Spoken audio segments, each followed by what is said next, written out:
This is why we play. Gaming is something more. It's a community, made vibrant and real by AI.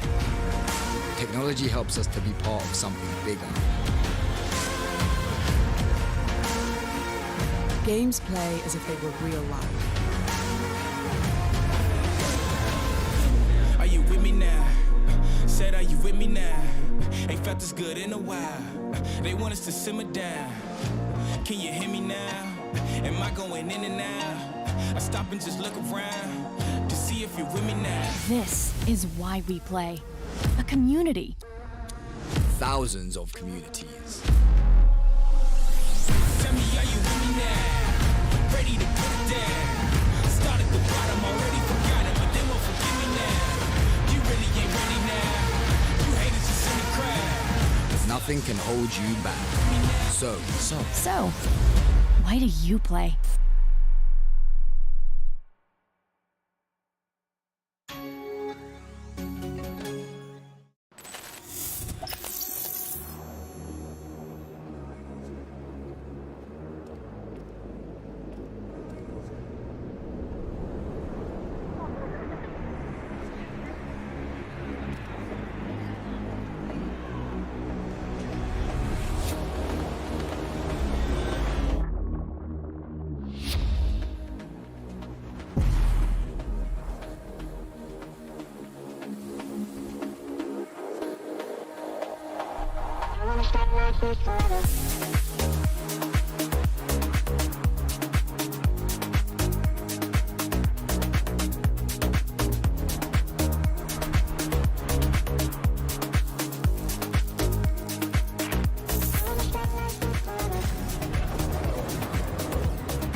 Do you want to go for a coffee?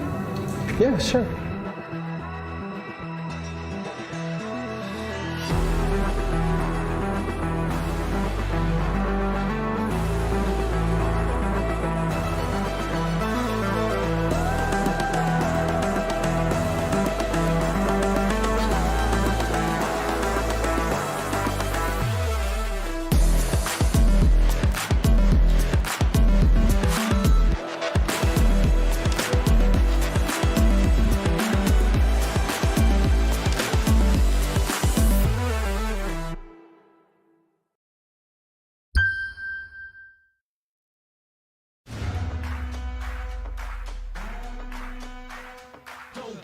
up now, yeah, you gotta climb. But we give it your all until the end of time. We ain't going nowhere. We'll be standing right here until the end of time. Till the end of time.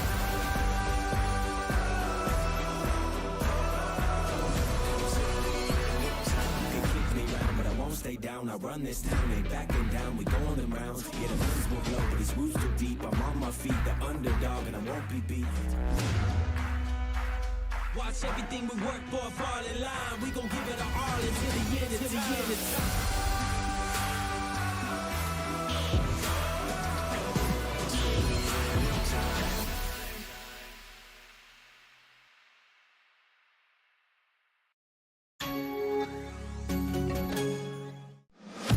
Are you with me now? Said, are you with me now? Ain't felt this good in a while. They want us to simmer down. Can you hear me now? This is why we play. Gaming is something more. I feel it coming. It's a community made vibrant and real by AI. Technology helps us to be part of something bigger. Games play as if they were real life. Are you with me now? Said, are you with me now? Ain't felt this good in a while. They want us to simmer down. Can you hear me now? Am I going in and out? I stop and just look around to see if you're with me now. This is why we play. A community. Thousands of communities. Tell me, are you with me now? Ready to put it down. Start at the bottom, already forgot it, but they won't forgive me now. You really ain't ready now. You haters just in the crowd. Nothing can hold you back. So, why do you play?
Do you want to go for a coffee?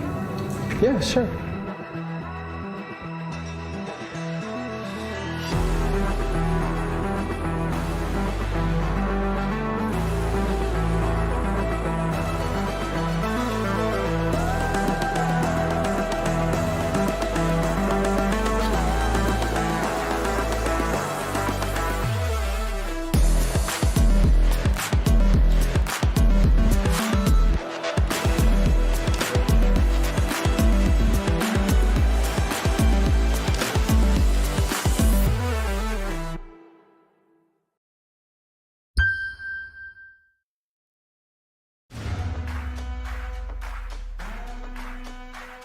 Don't give up now, yeah, you gotta climb. But we give it your all until the end, until the end of time.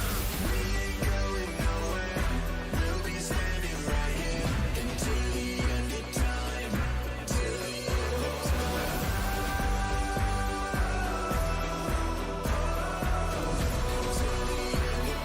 They kick me round, but I won't stay down. I run this town, ain't backing down. We going the rounds. Yeah, the winds will blow, but these roots too deep. I'm on my feet, the underdog, and I won't be beat. Watch everything we work for fall in line. We gon' give it our all until the end, until the end of time.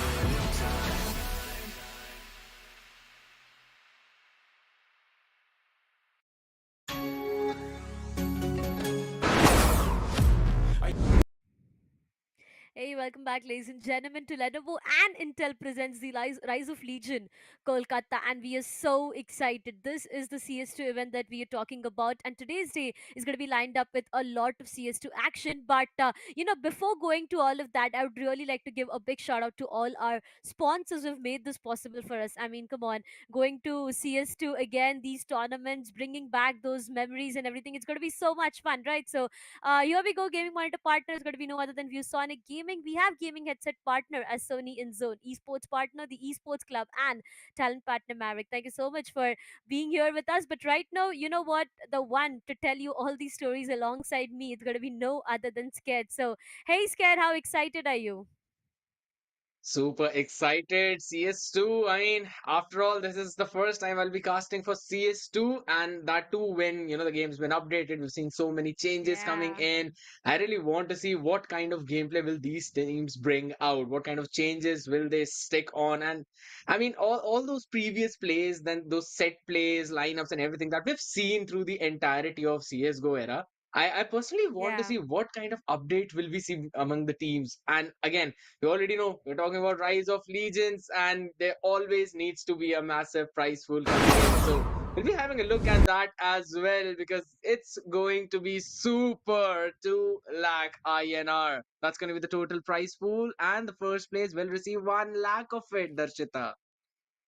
Yeah, that's huge. That's 50% of the entirety of the prize pool already. The second place takes away 50,000.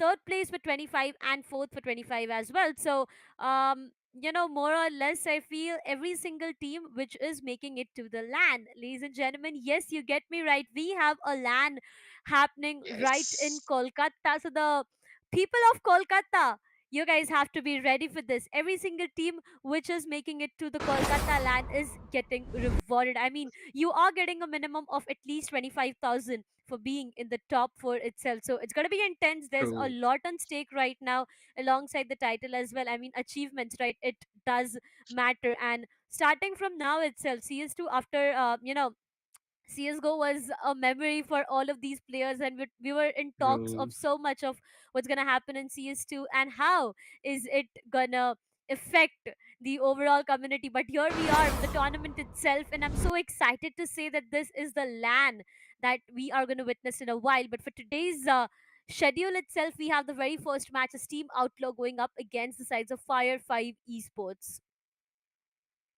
Absolutely. Two very solid teams. One of them well known in the community. The other one, yes, an underdog team coming in. But nonetheless, since we've already have the idea of the teams in front of us, let's have a look at the map as well because it is going to be ancient and we will be jumping right into the game.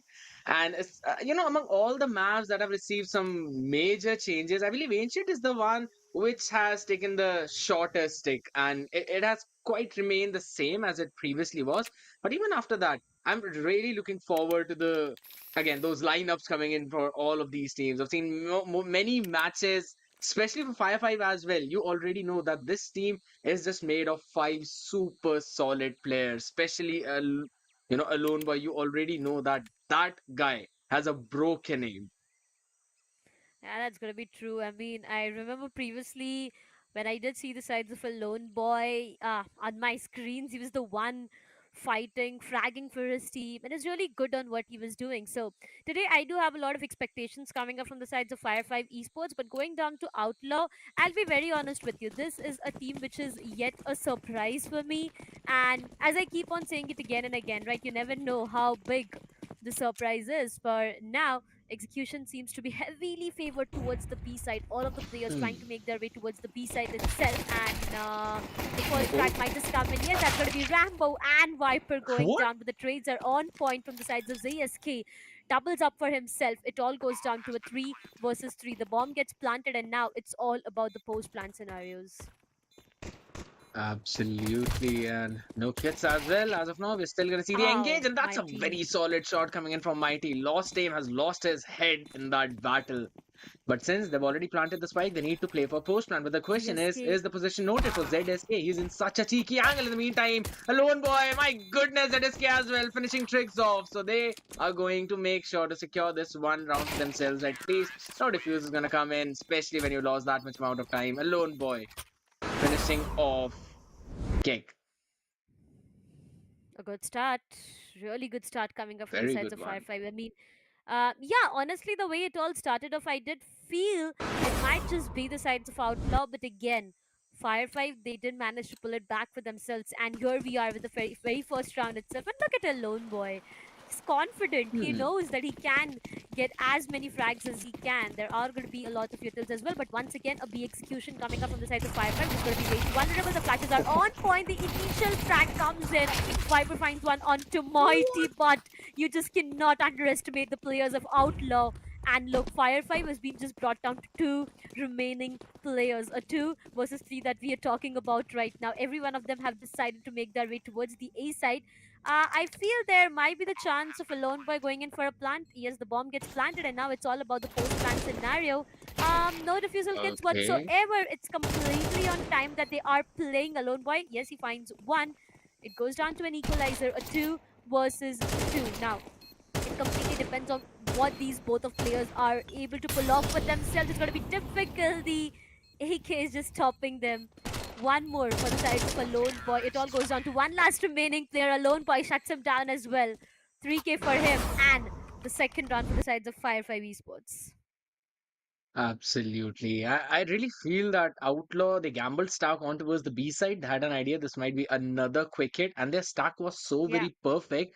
But at the same time, the adjustment coming in from Fire 5, they as soon as they realize that it is entirely a stack site and it's a full save from Outlaw, it's a good opportunity to go in directly for that rotation and plant towards the B side. That's exactly what they did. Alone Boy needs to make that play. However, right now, quickly taking control of that mid and finishing off those people.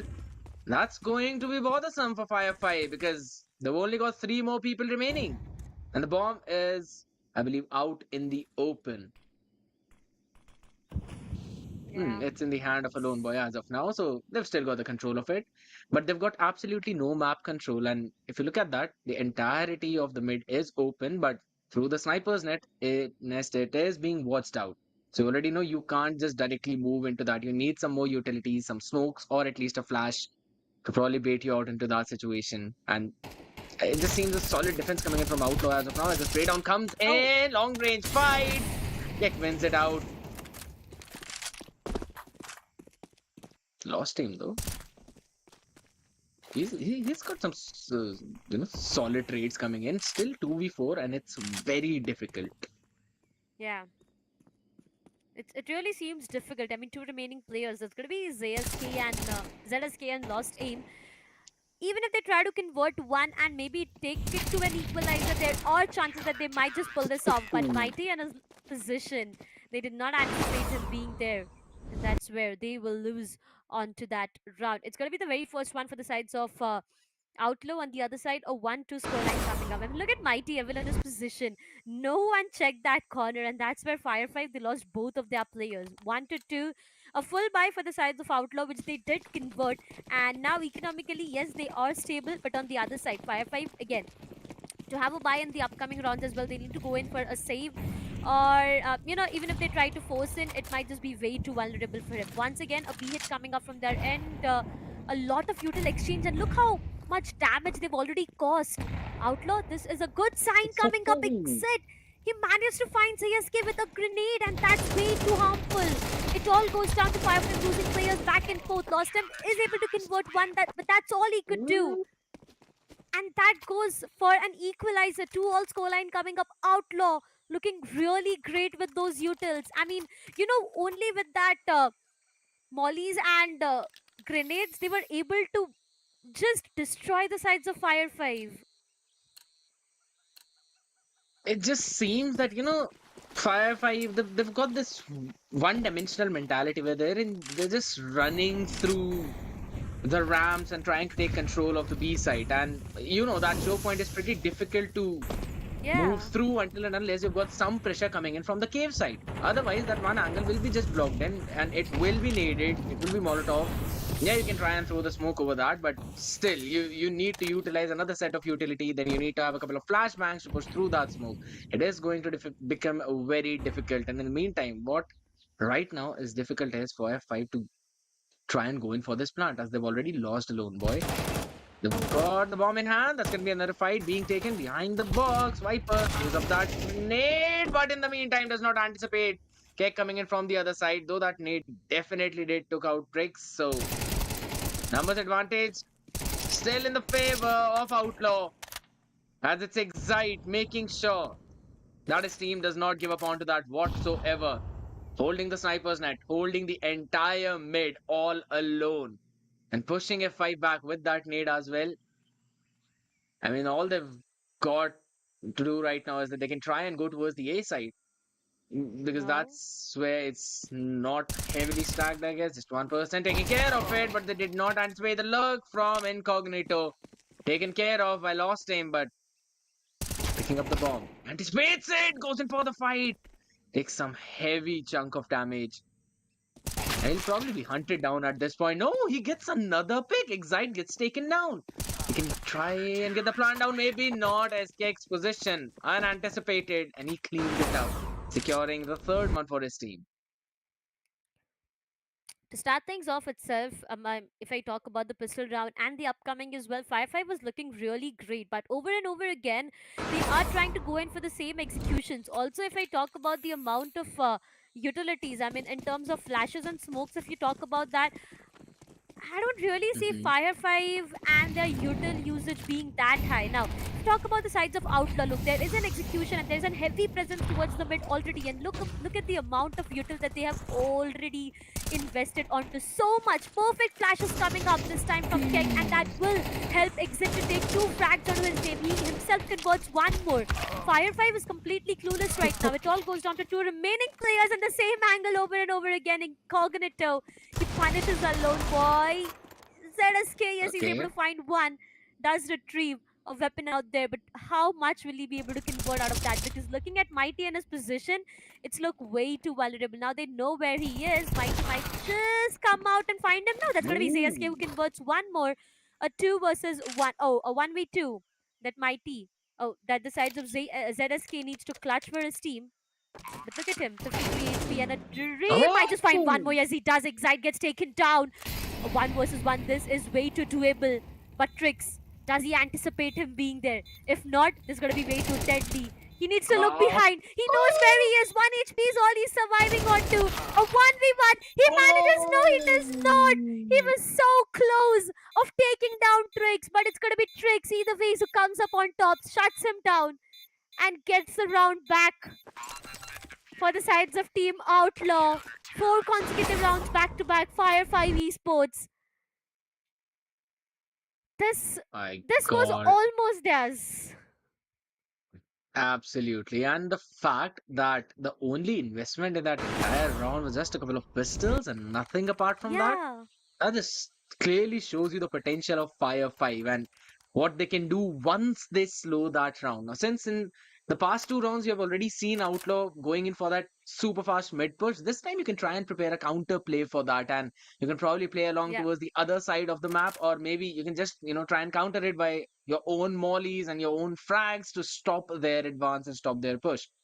However, that's something 5-5 needs to cook up, because if it goes on just like this, I personally feel like Outlaw would be the ones who would be winning, especially in this first half, wherein they will be on the defensive side, because they're just being easily able to shut down the push coming in from 5-5, and that's just, as you said, they've been doing the exact same thing time after time. So it kind of becomes obvious, and you already get to know what you need to do in order to stop that push, and that super fast BRAM push has been shut down multiple times. So what I feel is that they need to take control of that mid, and probably smoking off red, maybe putting a molly there to make sure that there's absolutely no one peeking from that side. It could definitely give you an advantage and can give you a room to probably rotate towards either donut, or maybe if you want to go for a B split, then take control of the cat room, and then through the cave. They can definitely try and do that, and that's what they're probably thinking right now. Oh, come on, Mighty. Not this, what lost team says to him. Gets taken down an outlaw. Initially, they've lost their numbers. This time, Firefly Esports, they are trying to take it a bit slow. They don't want to risk it whatsoever. A lone boy manages to find one, and on the other side, that's going to be ZSK, who shuts down one more. They've invested onto a lot, though, and now being invested is really a huge investment coming up from there. And the bomb gets planted. A lone boy, he finds the second one as well. Might just be the third one. No, this time not. But again, the bomb gets planted, and now it's all about the post plants in Nadia. Lurk. Trickies has been left all alone. His location gets compromised as he stands. Rambo is right present there to take care of him. Shuts him down. And finally, after 4 back-to-back rounds that Outlaw has for themselves, it's going to be Fire 5 who finds the best one. But the fact that they invested onto an AWP at that round, I was a bit dicey, honestly. But it all went down to them getting those frags in a lone boy. He started to feel himself back again. 2 frags onto his name as well. On the other side, Outlaw, as soon as they'll lose that round, they will be going in for a save. They know how important it is going to be to manage their economy. But for now, once again, a split coming up from the sides of Fire 5 Esports. But hey, this aggression might just Oh, punish them a lot. Incognito, he's been forced to go back. That grenades, that util, are going to definitely force him leave that hmm. position and go a bit passive. But the round is not yet done. There are literally 4 players and 1 towards A. So this 4-1 split might just be way too vulnerable for the sides of Fire 5 if they are able to, not convert those frags and give away the weaponaries. This might just be way too vulnerable. And look at that one player who's in such a close position.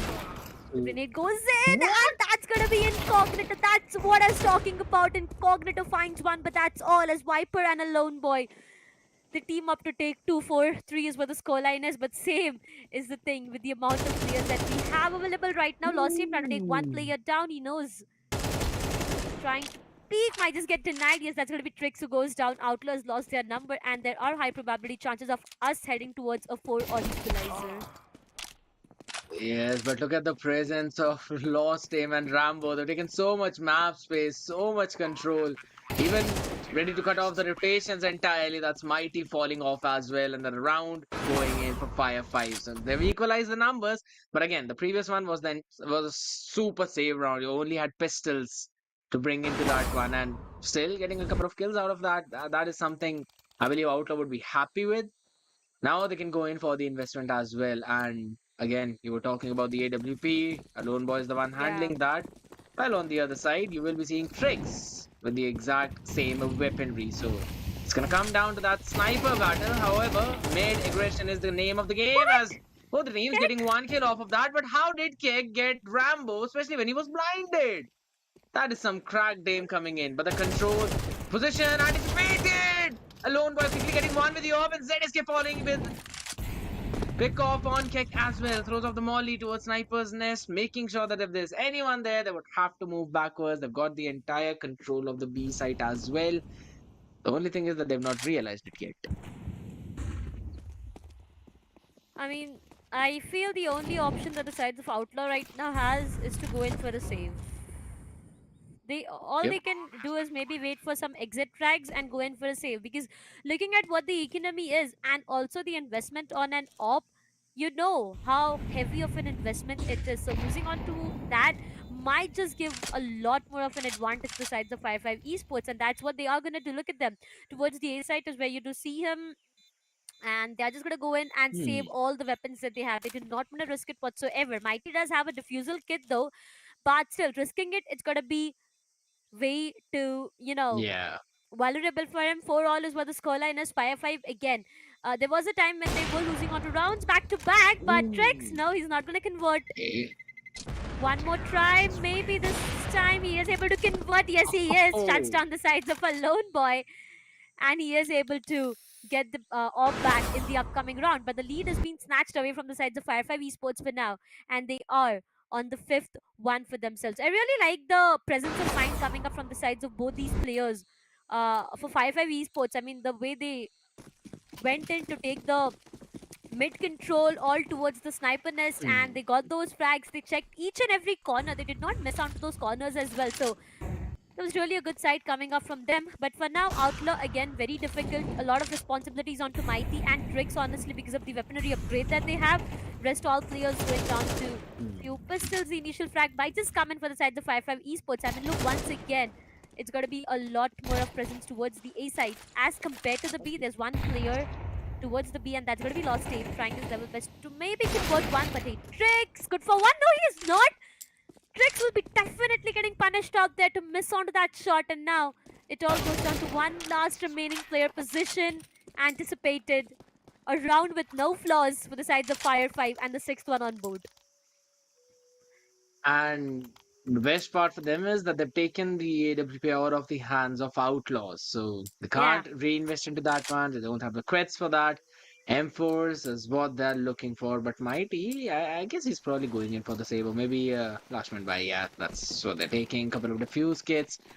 Not a lot of utilities, but still a decent amount to work with. So probably can try and go in for that aggressive mid presence yet again. And yes, Viper. that's exactly what they're doing. Not allowing any push as Excite shuts him down. And that's one of the most important things, right? You never anticipate these quick frags and mollies coming in, especially in those smokes as well. You get confused about that. And apparently Viper just taken down. Right now, the numbers advantage in favor of Outlaw. So You know, they're going in with a the fact, 3-2 defensive yeah, setup. 3. Mhm. the fact that Viper was literally burned alive, I really feel sad for him right now. 5 Esports, the way they've lost their very first player. And looking at a lone boy, he's down to 57 with an AWP in his hand. So it's a bit difficult for 5 right now. That's what I anticipate though. Yeah, Incognito. yeah, that is true. I mean, Ouch. lost aim. He's basically got his aim back, honestly, because incognito tried to go in for a circus shot, could not get it on time. However, this is going to be the Stark side. Two people still standing strong onto that as the execute now begins. They've got the smokes down. The plant will also be going in, but the spam through the smoke almost gets him down. Excite actually gets two of them and stops the plant as well. He will stand strong, Mighty.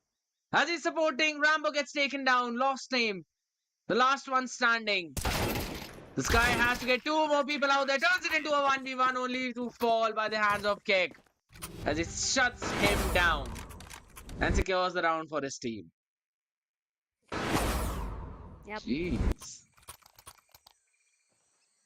Outlaw. I mean, this is way, way too close. 5 to 6 is what the scoreline looks like, and it all goes down to maybe an equalizer, just maybe. Looking at what the economy is for the sides of Outlaw, it might be difficult, but I'm really expecting a lot coming up from the sides of Excite as well, because for now, he has an AWP in his hand. On the other side, it's going to be a lone boy, dodging all the flashes, trying to take maybe the mid control. Will he be able to do that is the question. They've already entered the side. Incognito and Mighty are able to pull back this to a 2 versus 3, but Viper shuts down Incognito as well. It all goes down to 5 having a great number advantage for themselves.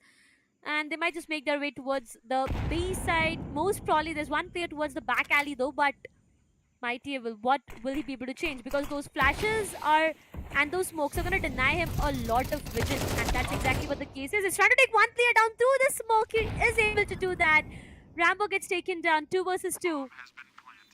Still doable, Tricks, but it depends. tricks, Yeah, his tricks, his location. position, and It's way too anticipated the vulnerable, time. but no! The timing! Viper shuts him down, and now it's all down to one remaining player, a 1v1. Mighty Able. Once Real again, the position. position is difficult. This is difficult. And that's going to be the 7th one on board. The hopes of an equalizer gets taken away from us. 7th one comes on board for the sides of Fire 5. It's so unfortunate for Triggs because the moment he looked towards the left to check that off angle was the exact moment there were two people right in front of him. And that was just super unfortunate for him. And at the same time, I could say Firefly, they were just extremely lucky in that situation that Triggs did not look at them. Otherwise, they both would have been taken down. It could have been a super easy defusal, and we would have seen an equalizer. Nonetheless, Yeah. 7-5 situation coming in for both of these teams. And honestly, I really like the slow approaches this time from Fire 5. You already know that Outlaw, they kind of love to make those aggressive plays on some of those specific rounds. And you just basically stay backwards, allow them to take that space, only to retake it after a while, because you already know you've got the weaponry advantage as well. And after that, you also have got the idea about, the main plays that they're also trying to make. That is to take that mid control and then try to work their way forwards, or probably if they do not find any kind of frag, then move backwards towards the side. So Yeah. Outlaw, they just give on that space, let them use their utilities only to save their own for a while. And now, as we're gonna see the sides being switched up, it's 5-5 on defense, Outlaw on attack. True though. The T and the CT side comes to a switch for now. Execution towards the A side. Yeah, Outlaw is trying to make an execution towards the A side. Oh, flashes from Pick, I would say, and that will be shutting down CS. But look at the lone boy. He What? single-handedly converts 3 players out there, and this is the reason I say that this man has a great fragging potential. 3 frags in his entirely changed the round for the sides of Fire 5 Esports. Already one last remaining player, locations being compromised onto, might just be the 4th one that rolls in for a lone boy until and unless Viper shuts him down. 1 for Viper, 3 for a lone boy, round done for, and that's going to be Fire 5 with a lot of advantage. Scared, before coming to the desk itself, we were talking about a lone boy and his fragging potential. This is what I meant. I've seen this Yeah. man clutching at those moments where it's impossible to do that. And once again, he's going to come up on our screens, doing it over and over again. And that's going to be the 8th one on board for Fire 5. 5 for Outlaws. Not really sure on how will it switch. Indeed. Some great utilities as well being brought in. They've got 8 flashes, 4 of those frags, 3 smokes for themselves. Have not picked up any kind of Molotovs as of now. While on the other side, it's going to be a full save. They've not won the pistol yet, so I decided they're going to go for a full save round as of now. And that's good for Fire 5 because they'll be able to move even closer to those double digits. As of now, it's 8-5. And this is also the round wherein I would expect them to win. They've got a better weaponry, MP5s, MP9s. Also got an M4 to work with. So I believe taking the fights on those close angles, yes, they're trying to go in for that aggressive approach as well. Look at that entire mid control. They already have an idea that this might not be a B hit whatsoever. And information will also be given by a lone boy as he's already taken the plays towards Donut.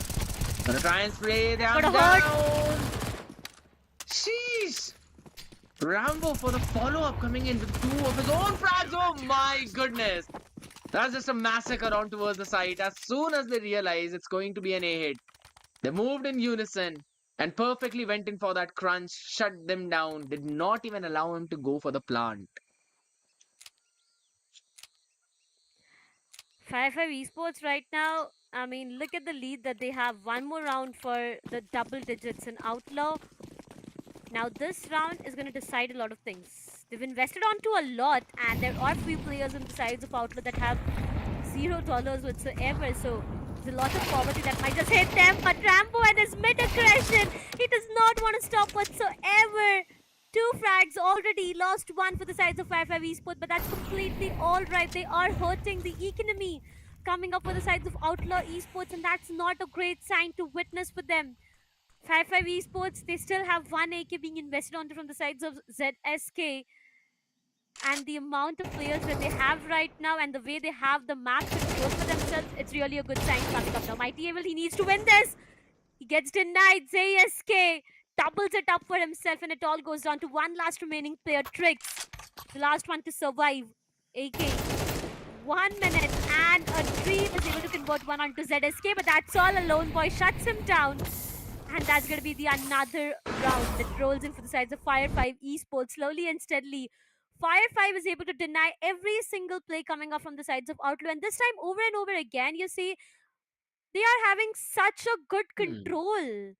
I mean, the map control is what I'm talking about. Such a good control coming up from there. And the mid-aggression coming up from that one single player entirely changed the round. Exactly. And just how one-dimensional Firefly's attack seem, their defense is just too insane as Law save. I mean, he's crazy onto that Emperor as he gets 3 into that round. And in the meantime, Incognito just trying to find skirmish on the other end. We'll get 1, but that's about it. Number disadvantage, 2v4. No map place to work with. Excite, he can try to make a play, but that's going to be difficult. He will be anticipated as well. That's going to be another fight being taken, another fight being lost on both the fronts, and Fire 5 shutting down the entire push from Outlaw and moving even closer to that victory. 11 already on board. Just 1 more round and they'll be at the match point. Yeah, true though. Slowly and slowly, Outlaw, what's the plan? Is the question. Because the way they are going in for the investments right now, it will be way too difficult. Once again, a lot of mid-aggression coming up. Rambo finds one to excite. The smokes are going to prevail them a lot of information. But the damage is already done on both of these ends. Both of the players, both of the teams have lost one of their important players, and now it all goes down to Outlaw losing onto Incognito as well. So it is getting a bit more difficult for the sides of Outlaw, honestly. But on the other side, Fire 5, it's actually looking great. They already have the 11th one on board, and I'd love to remind the audience once again that this is a best of 1 series that we're talking about, ladies and gentlemen. No other chances whatsoever, so it's going to be difficult. A lone boy is able to convert 1. No, he's not. Trying his level best to maybe hit 1 shot coming up, but on the other side, Rambo shuts down. Mighty Viper doubles it up for himself. 12th one on board for the sides of Fire 5 and Outlaw. Is looking way too difficult now. Over and over again, there's been a lot of mid presence coming up, not just from the sides of Fire 5, but from the sides of Outlaw as well.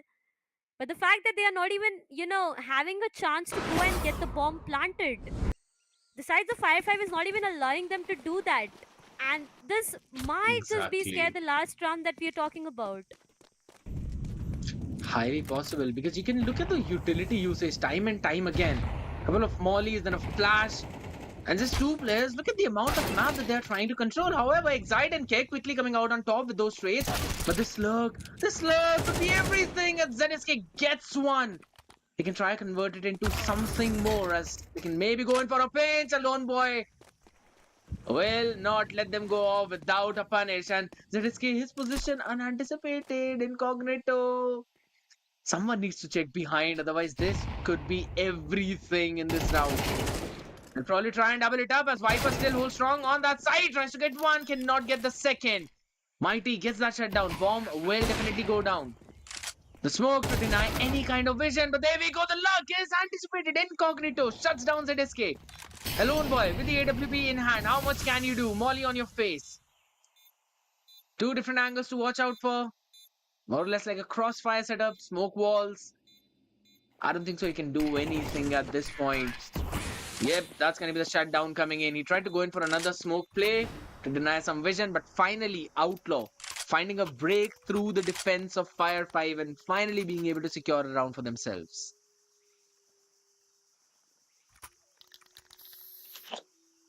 seemed so difficult. And apparently, at this point, it just seems that it's going to be inevitable. Fire 5 is 12, while Outlaw 6, they need to get 6 straight rounds without any kind of stoppage at all. And again, that's just first time you've adjusted to the play of Fire 5, as that's going to be another mid play. Lost him, and Rambo getting both of them down. Rambo quickly being traded in incognito, anticipating another peek from Lost Aim. Smoked on the other side, so knows that there won't be any kind of push. Frag to just push Yeah. Viper backwards. He was probably able to just chunk down his own HP down to just 26. That's pretty low, and that's going to be another long range fight being taken up. Viper shutting down both of the Viper. players. Last person standing. Get the what? With that aim adjustment, he was able to take 2 of them down. Alone Boy finally shuts him off, and that's going to be Fire 5 winning the entire game 13-6. And what a great domination in their defensive half. Yeah, amazing way to start off today's day itself. I did expect a lot coming up from the sides of Outlaw, honestly, because the way they were able to pull off miracles at a point of time. Yeah, the expectations were definitely high, but it all just went down to Fire Five and their experience. Now, the only reason that I say experience is because I have seen these players perform before as well. I mean, we were talking about Alone Boy, we were talking about Viper right before coming on desk. True. I've seen these players perform and they are really phenomenal. So yeah, it's more or less Fire Five who gets the best of one series for themselves, and I really want to True. relive all those moments over and over again. I mean, yeah, we are back at the match highlights. The way it all started, Fire Five Esports, and their positioning was really good. Also, the map control that they had for themselves was really good coming up from their end. Outlaw, yep, they were able to convert few Hmm. rounds in the start itself. I mean, they were on a spree of round, right? Back to back 4 to 5 rounds. They were able to pull it off. Mhm. But again, it all just went down to Fire 5 and their domination, I would say, in the second half, where everything seems to be falling down for the sides of Outlaw. And that's where they just got the map victory. Yeah. Agreed. I mean, since it's the map of Ancient, we already know that, kind of retaking towards the A side, it's fairly easy for all the CT players. So they tend to just let one person anchor that part, and they're probably going for a split of 1-2-2 defense majorly, or probably 1-1-3. And they push a few more people towards the B side because you know that there are choke points that you can abuse. That was what Outlaw was doing. They were making sure that Fire 5's offense was being shut down. But after Fire 5 just realized what was happening, they started to work on the other part of that map. They made sure that they are the ones who are punishing the mid aggression of Outlaws, and they also take those trades as soon as they seem favorable, making sure that they have control of the red as well as the sniper's nest, always threatening a split coming in from the cave as well. So that's one thing I really liked about Firefly, because their adjustment was something that got them the entire game. It was very close. Even in that one last round of the first half, we clearly saw it was down to a 1v1. Only a position needed to be anticipated. But it also seemed that for some reason, Alone Boy's switch got flipped as soon as he went towards CT. He was like, nah, it's Yeah. fine. I'm gonna do it myself. I'll just take all the frags out there. And the support that came in from Rambo as well as Lost Aim, it was impeccable. True, though. I mean, if I talk about the second half itself, the entirety of the actions unfolded in the mid.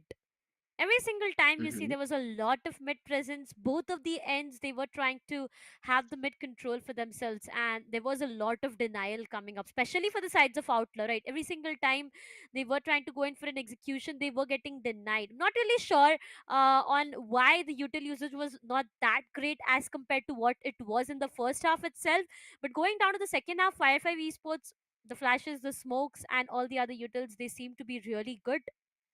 And True. eventually it all just went down to Fire 5 getting the very first victory onto their name. Outlaw, yep, a bit of an wobbly start for them, but I really hope they've a lot learned for themselves back from this match itself. And I really hope a great comeback from these guys as well, because coming down to few rounds here and there, scared, honestly, they have a good potential. These players, they seem to be having a Mhm. great aim as well. It all just goes down to a bit of a miscommunication that I feel Might just have happened. Indeed. And true, I mean, you've mentioned about all of those important things, and I really want to bring the attention back to the same part, the utility usage that you mentioned. Yeah, I just feel that teams were not that comfortable of using the utilities when they were on the attacking side, right? Be it Firefight, be it Outlaw. Rather than going in for some aggressive utility usage, most of it seemed that they were trying to just play and adjust to the way their opponents were trying to go in for that yeah, setup. You always saw outlaws whenever they were on that CT side, they always would throw those molotovs out and those frags out to make sure that they've got the control of the low mid as well as the entire mid so that their players could push and they can stop any kind of pinch coming in towards B side or maybe stop any kind of split coming for A. So that one mid was really perfect coming in from them. But on the other hand, when I was seeing Fire 5 on that attack, they were trying to just stop any kind of advancements from that position onwards. Yeah, they were going in for those smokes to shut down those mollies and then were trying to take control of back. But they could have also tried to just stop that push entirely. But with the lineups that yeah, they've got, they could have thrown frags out or molotovs out towards red as well.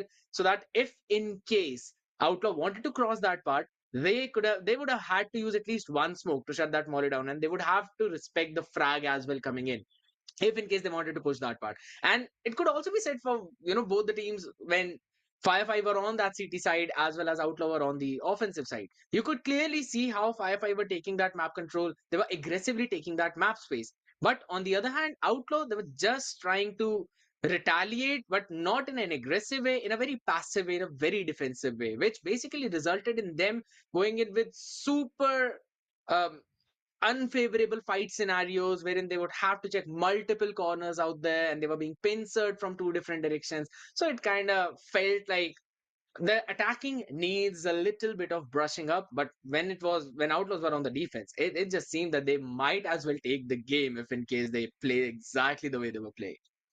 yeah, definitely. I mean, over and over again, I've been saying this. It's all about winning or learning, and there's a lot to learn right now. With True. CS2 coming back and giving us all those memories. I mean, previously, if I talk about CSGO as well, the amount of craze that these players have, the amount of love that the game has already received, the tournaments and everything seems to be really great. And now coming down to these tournaments again after the comeback of CS2, I mean, everyone was awaited on the tournaments, right? And now that we have True. this rise of legion happening, well, I'll remind you guys once again, this is a land that we are talking about, ladies and gentlemen. Yes, the first ever CS2 land that I am mentioning about over and over again, because for a fact that we are from Pune, I mean, I am from Pune and I cannot be at Kolkata right now to witness this land, but for the people who are from Kolkata itself, you guys are really very lucky. Okay, so there's a lot that's going to happen at the venue itself alongside the semifinals and the grand finals that I'm talking about, for top four teams who are going to make it to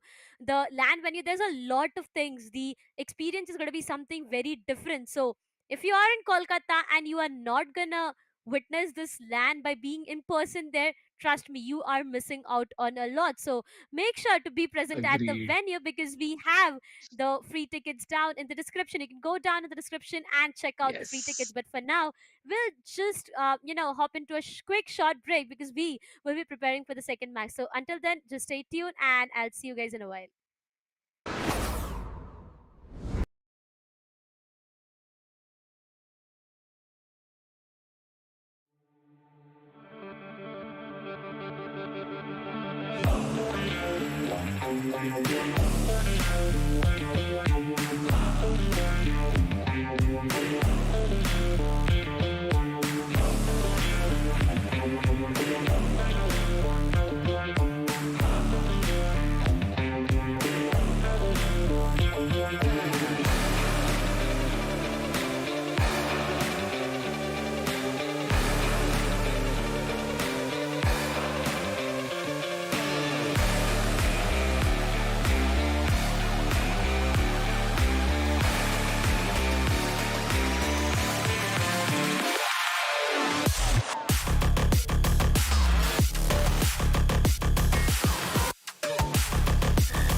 Hello, friends and folks. Welcome back. You all are watching none other than Lenovo Intel presents Rise of Legion with our gaming monitor partner, ViewSonic Gaming, gaming headset partner, Sony InZone Esports partner, the Esports Club, and talent partner, Maverick. I've got Darshita on the casting desk alongside with me. And again, we've been on a very fun ride of a roller coaster in the previous match. Darshita, Yeah. I'm looking forward for this one as well, as we already know what the map is going to be, right?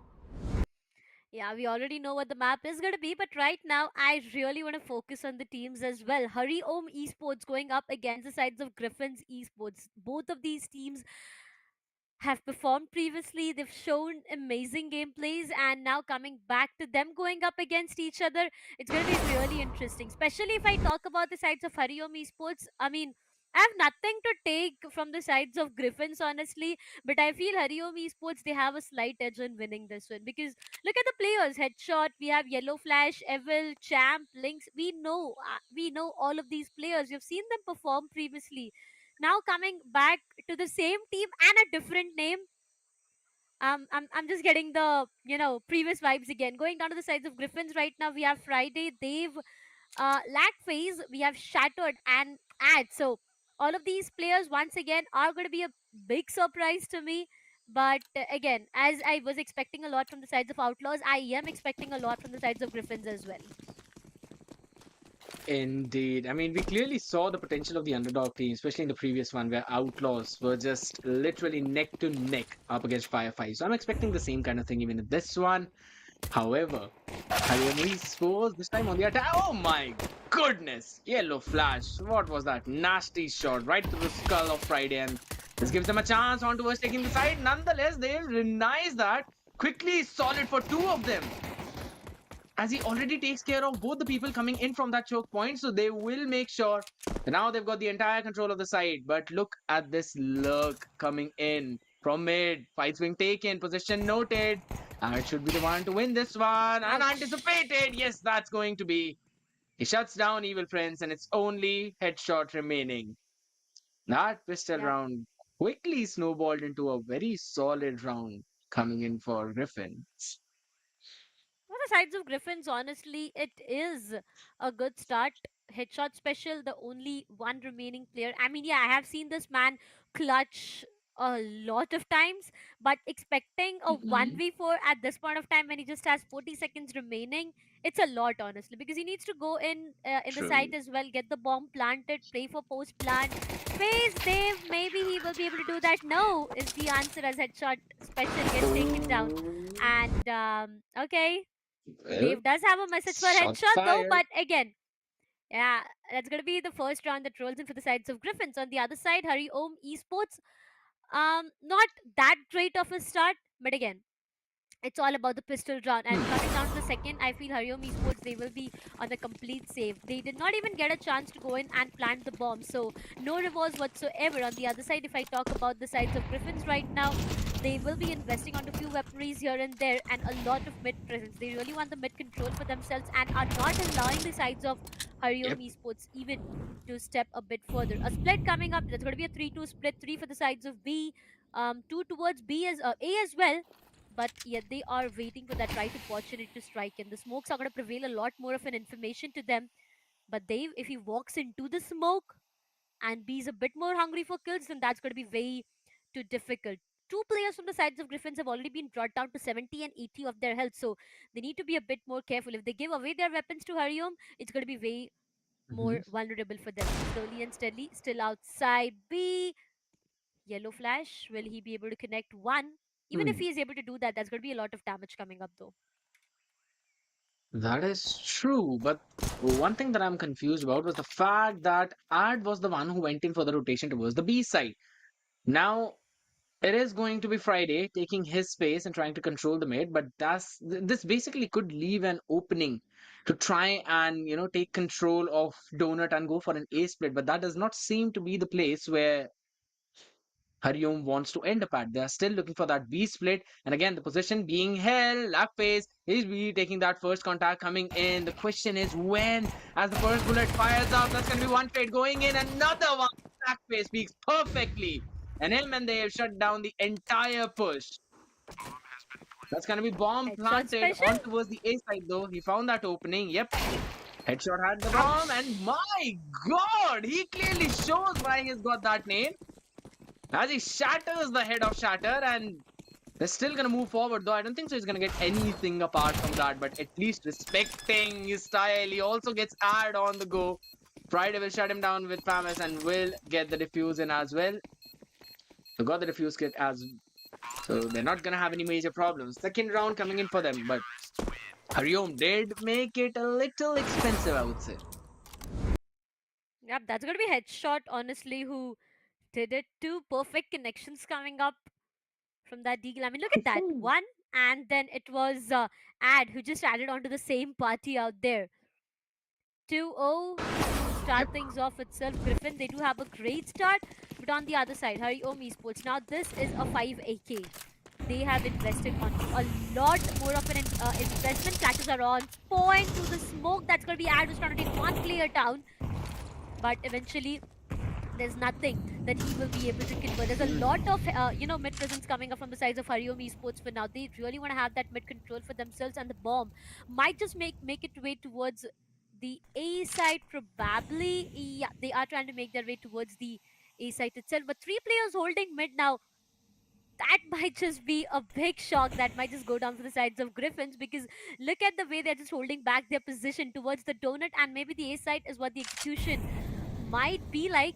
But how successful will it be is Yes. yet the question. Slowly and steadily, they are trying to make their way towards the donut, but shattered. Shatter. There's an opportunity. Yeah, he might just shatter all the trees slowly and steadily. Trying to walk in, trying to take one player down. He's able to do that. Doubles it up. A perfect flash coming up from Ad.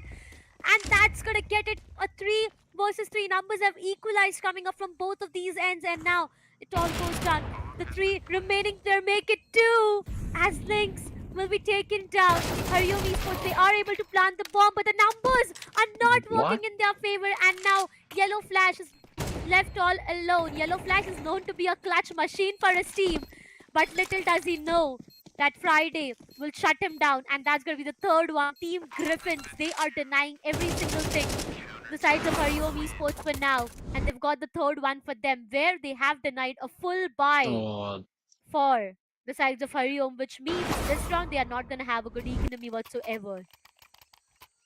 that is true, but I really love that pop flash play coming in, throwing that flash up and just making sure the shatter was, he had the perfect chance to go in and peek on those two people down. Yes, I also love the quick trades coming in from Hariom because they were just Yeah. very quick on that pincer maneuver as well, making sure that the numbers were equalized. But at the end of the day, on Ancient towards that A side, you always know it is fairly easy to go in for the retake. However, what seems to be difficult is that Hariom and not being able to enter towards any part of the map whatsoever. I really loved the adjustment in the previous round, wherein they were able to, shut down any kind of vision coming in from snipers' nests as well. With those smokes, they recharged it as on the go, and they then made the move towards the A side. It gives them a lot of room and a lot of space to work with, and it always keeps a threat of split coming in towards A, or maybe everyone regrouping towards cat and then moving towards cave and go for a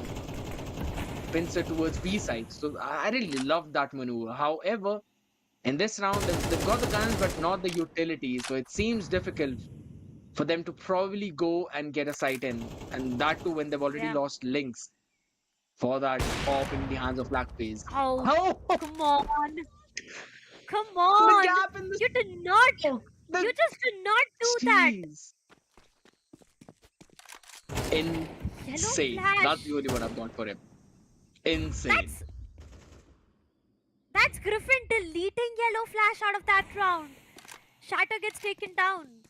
Champ is able to find one for himself, but the scoreline is not favoring Hariom Esports. They are again having the side control, and the bomb gets planted, but the numbers are not in their favor. They need to take it way too slow. The initial contact comes up, a lot of bullets being exchanged, headshot special. But Dave, does he know what he is walking into? Gets taken down. That's going to be Champ who finds him. Evil Prince doubles it up for himself, and that all goes down to one last remaining player who gets taken down from headshot special. Finally, a break for the sides of Griffin as Hariom Esports are able to get this round for themselves. Again, I'd like to emphasize on the fact that the economy was not really that great for them, but the way they just got this round is going to give them a lot more of a boost. And finally, the first one that rolls in for them. A good round coming up from the other side. Griffins, they had the best of the numbers, They've had no idea what he was walking into, and that's where everything just seemed to be falling down. But once again, Evil Prince is that an op? Yes, it is. He has an op in his hand, being on the T side. Now that's going to be way too difficult. Friday, he'll be forced to push back. The Molly is going to ask for a lot more of in space. Once again, it's a split coming up from the sides of Hariom Esports. Over and over again, they are trying to actually do that, but the initial contact is yet awaited. They are taking good amount of time to do the planning and plotting, but when it goes down to the post plan, that's where things were a bit wobbly for them. But once again, flashes are on point. Friday a bit more into problems maybe, but yet now he has an idea. There's one player, a perfect headshot landing, and that's going to be Friday done for. Numbers lost from the sides of Griffin. Indeed, and look at the play that they are making. They're trying to take control of both of the spaces on the map, so they don't give them any idea. However, Op not being useful as all as Art was able to take care of Evil Prince on the meantime. In the meantime, you also saw Griffin just having the control back for that B side. Now they've already posted up Shatter up aggressive towards A. He's controlling the entire long, and they're playing a full retake towards the B side. So you already know they can try and get a pick off of it, and yes, that is the case.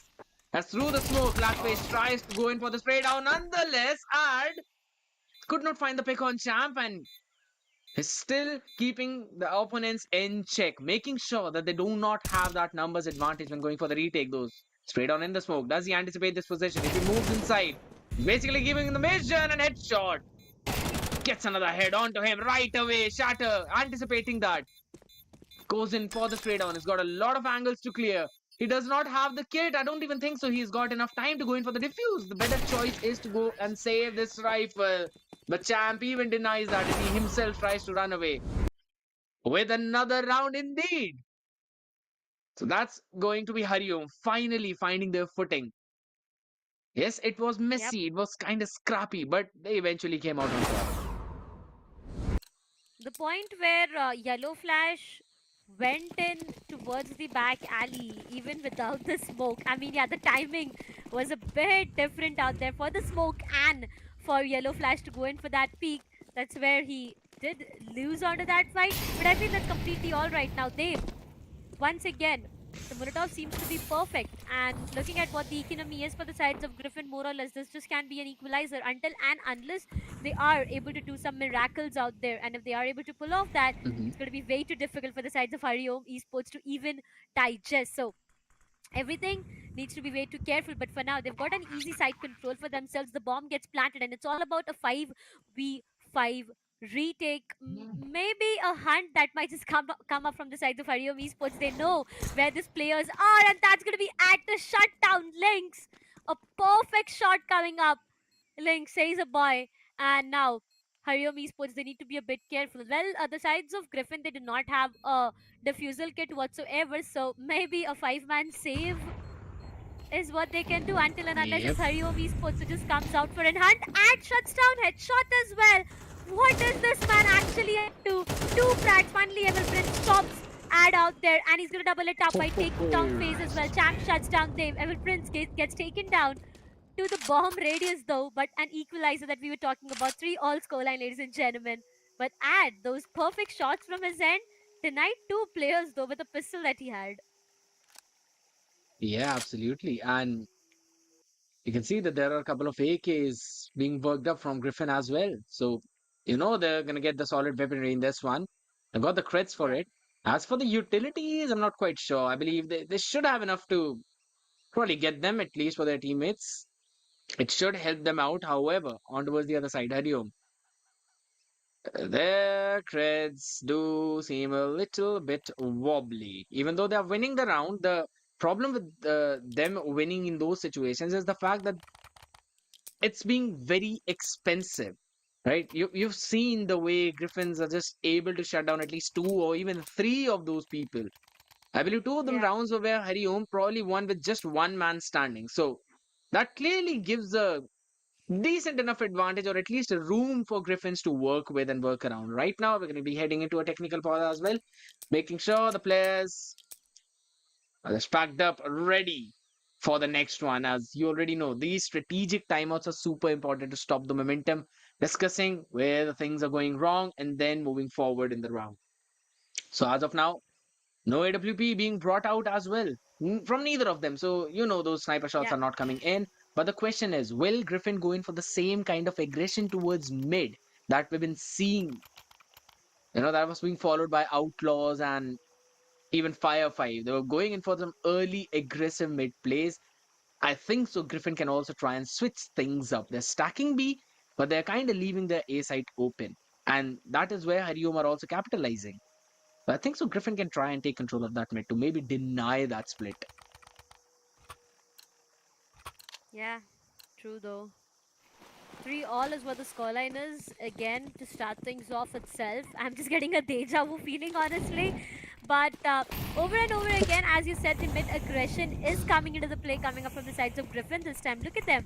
Friday, it's already made his way so up close. Evil Prince is right present there, and this might just be so vulnerable. Even pixels are enough to shut him down, and that's going to be headshot special. Friday, my friend, why would you peek? Why would you go in that way? Not the best possible way. Headshot special. That's a perfect trade coming up from Ad, and a perfect flash as well coming up from Shatter though. It's still a 4v4, which can actually work on either of the sides. Three players towards the mid, one maybe, just maybe, try Hmm. to make his way towards the B side. I mean, look at the B entrance itself. They are just holding, they're just waiting down for someone to be a bit more aggressive, but little do they know there are two players right present there. Oh. Yellow flash, he's walking inside slowly and steadily. This can be way too vulnerable. Look at the positioning out there. Everyone is just holding Luck back towards the fails. sniper nest. There's one player who's already made his way so deep inside. What's the plan from Hariom? I do have a lot of question. A perfect flash, and that's gonna be FaZe who gets taken down. But a trade coming up. Yellow flash and Evil Prince, they get denied for. The bomb gets planted. It's all about the post-plant scenario where the numbers are not favoring the sides of Hariom. But for now, what's their plan like? Lynx gets taken down. Champ, the last one to survive. A 1 versus 3. They do have a diffusal kit though. So this can be a very vulnerable situation that he is into. Sticking the diffusal, yes they are, and Ad with a perfect shot shuts down Champ. The bomb gets diffused, and finally after an equalizer, no more rounds will be granted to the sides of Hariom Esports as Griffins takes away one more, and they are still having the advantage that they were having few rounds prior to this. Indeed. Now, the question is, will Hariom invest in this one? They've got a few AKs to work with, but I don't think so the other two players would be able to do that as, again, round starting, Utility, not that great. You've still got a decent amount of it. But on the other end, you're also seeing an orb coming into play. So you always have to be safe around the ramp position, right? Because that's where the orb is holding the angle. Smoke's going to go down to make sure that there's no aggressive push coming in. I really love the play from Griffins, making sure to take control of that mid yet again. And that also leaves room for Friday, right, to go in for that rotation. And every time they Yeah. leave mid, they realize that there could be a lurk play coming in from Hariom, because Evil Prince was trying exactly that in the previous one. And he was trying to pinch the defenders from that CT side. But that did not happen whatsoever, because his position was Links? anticipated and Griffins was so ready to respond to that. So that was such a smart play coming in from their side. And I believe if they keep on doing that, it's going to become even more difficult for Hariom to probably get few more rounds out of it. And they still need at least two of them, because they cannot Yeah. end the half at a 9-3. Definitely a 7-5 doable. 8-4, it's pretty difficult, but kind of works. A 9-3 is a super difficult. However, it again seems to be the exact same B pinch coming in from ramp as well as the cave. As the off is still posted in that angle, how Phase. much can you get from that one place? Back phase, that's the question. As of now, he takes the first shot, nothing, but one is definitely found. But on the other hand, you already see two people taking care of him, and Lakfish still stands.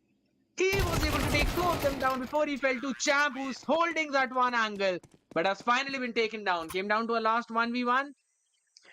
And Op could not be saved. So I believe Hariom would still be happy out of it. The trades were Jeez. perfect. The trades were really perfect coming up from the sides of Hariom Esports, but they just tend to force into a side where it was way too problematic to have in control of. I mean, you saw a lot of problems being created out there. The hold was so perfect coming up from Yep. Griffins. The trade game was definitely on point, but Lynx! What? Why would you do that? Friday just shuts down Lynx, and the numbers have eventually been denied. Lack, he is going to miss onto an op shot coming up.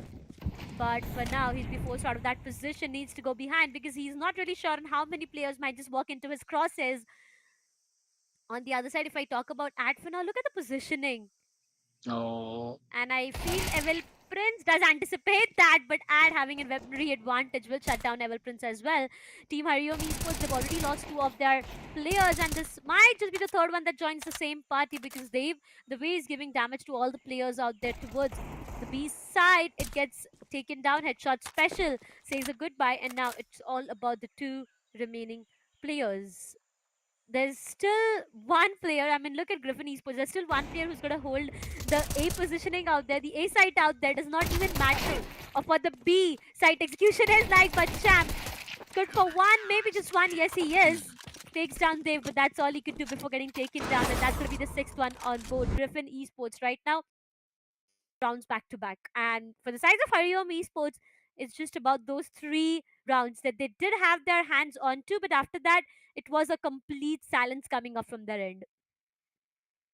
indeed. Now, again, you've been seeing Griffin going in for that smoke and Molotov play time and time again. And that smoke is to deny any kind of vision for that Molotov. And it was a surprise, even for Lynx in that one. Again, they would try to go in for the same thing, but I really love the adjustment. They put out their own smoke to make sure the Molotov does not hurt them that much. But these bullets will definitely hurt out. Shatter, he still wins it. He still gets that trade, and now the Molotovs will be out there to make sure there's no one pushing from Donut. And that's three people just stranding in one place. Griffins, what an answer, especially that mid-round adjustment. It was something else. Those micro plays are where Griffins are kind of having a beat against Hariom. But as Yeah. of now, look at that. Controlling the entire map so passively, they know they've got a numbers advantage. They know that they don't need to push for any of that. They can try and go for a play, or I don't think so. They'd even try and go for an entire denial. However, the flash not perfectly dodged in, but that Molotov is definitely going to push back. One person, the off still trying to hold that angle. Lackface standing strong. The numbers are down to 4v4 now. Op shot Oh, not that connecting, face. but the damage, my goodness. It has been dealt. He could not get the kill whatsoever, but the HP is just so very low, down to 3. Probably a wall bang, maybe. What? However, Look at the B this side. retake needs to come right now. There's Oh one my player right behind the goodness. back, Evil Prince. He just Evil have a big Prince. surprise for the sides of Griffin, and this might just be so vulnerable. Headshot special and yellow flash. They team up to find two for themselves, and that's gonna be Evil Prince. Will be good for one. No, he's not. Instant Dave shuts him down. Headshot special finds two more. Four kills out of his name. One for yellow flash, and that's gonna be the fourth one on board for Hurry Om Esports. But what went wrong with the sides of Evil Prince out there? He made his way entirely towards the CT spawn to take down one Mhm. player, but instead he just got denied from Dave. The plan did fail, but the round did succeed for the sides of Hariom, and that's going to be the fourth one on board. Complete silence for the sides of Griffins right now. I mean, economically as well, they'll be going in for a bit of unsave. They just don't want to, work True. onto the loss bonus that might just pile in for them if they keep on losing rounds back to back, starting off from 1900 to 3400, but Oh, shattered. what? He's just shattering the dreams coming up from sides of headshot special What? slowly and steadily. There's a lot of bodies piling down up there in the same position. One last remaining player. Lynx, a 1 versus 2. Weapons not yet retrieved. Positions, yes, it is anticipated. Scared. Friday, what can you do with the upgraded No! weapon? And you can win the round. They don't have the diffusal kit, but they don't need it whatsoever. They've got more than enough time. They'll get the upgrades. Holy smokes, you cannot in any way underestimate Griffins whatsoever. Look at the spray down from Champ. Yes, good. But you cannot re-peek into three people who basically got your crosshairs right on your head.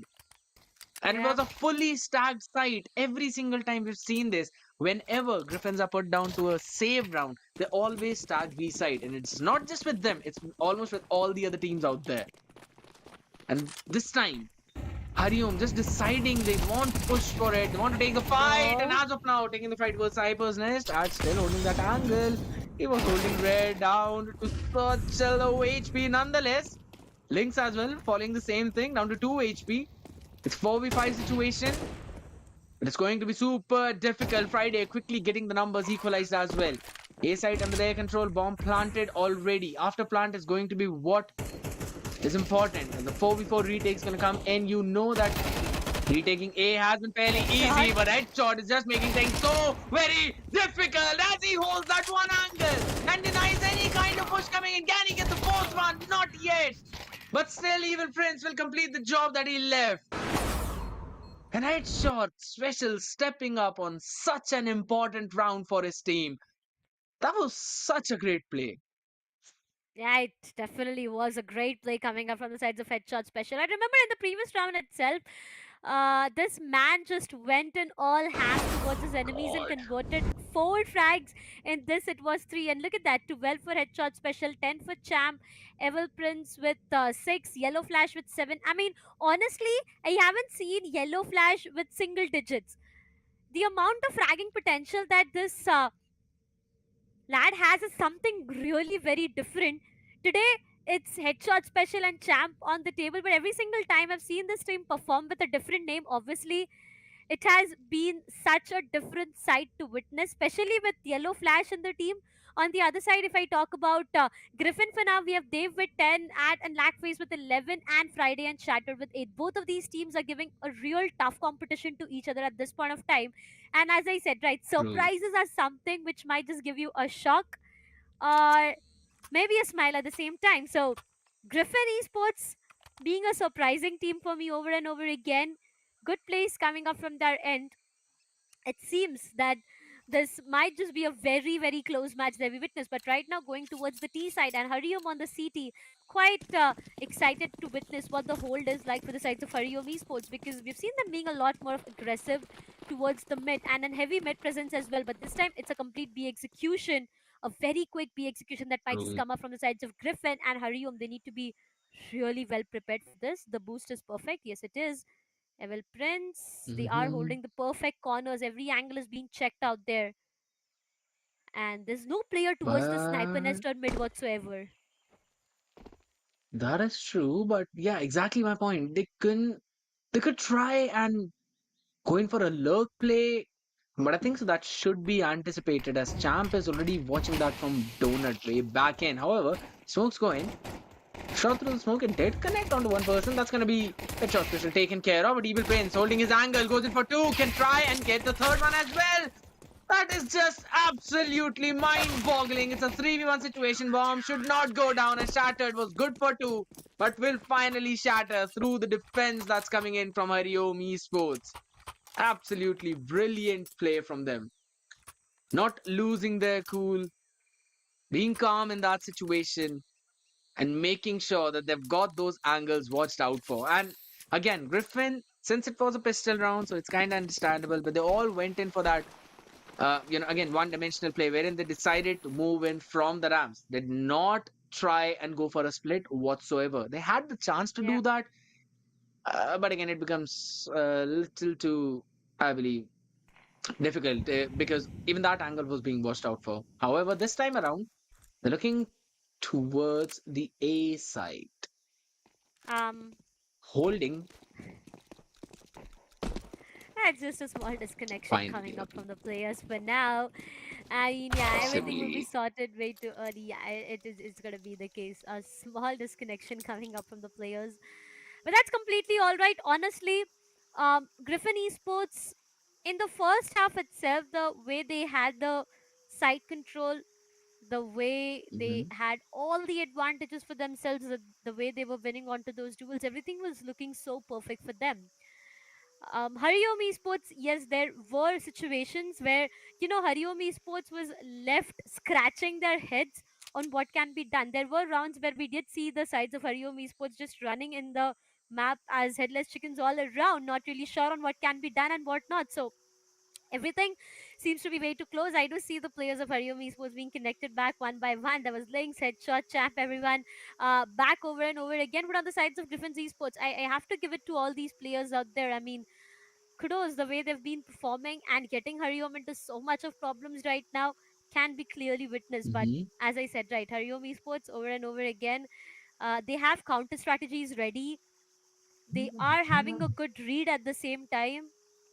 So this honestly can be anyone's map. Honestly, I mean, I remember that scared when we Yes. started off. I did say that Hariom Esports had an edge for this one, but now I feel this can be anyone's deal. Yes, that is true. And there's one more thing, right? You already know that Griffin, they're up by one round. Yes, this is going to be a save for their side. And you've got some solid weaponry coming in from Hariom, a couple of Yeah. M4s, MP9. So you know they've got a solid advantage in this one. It would probably end up in an equalized situation. However, what I feel is that Griffin has got a lot of space and a lot of room to work with, especially on that attacking side. If in case they try and make some of those proactive plays or maybe try and deny the space to Hariom, they should be able to, I believe, cluster up a few more attacking rounds. That's going to put a lot of pressure on Hariom.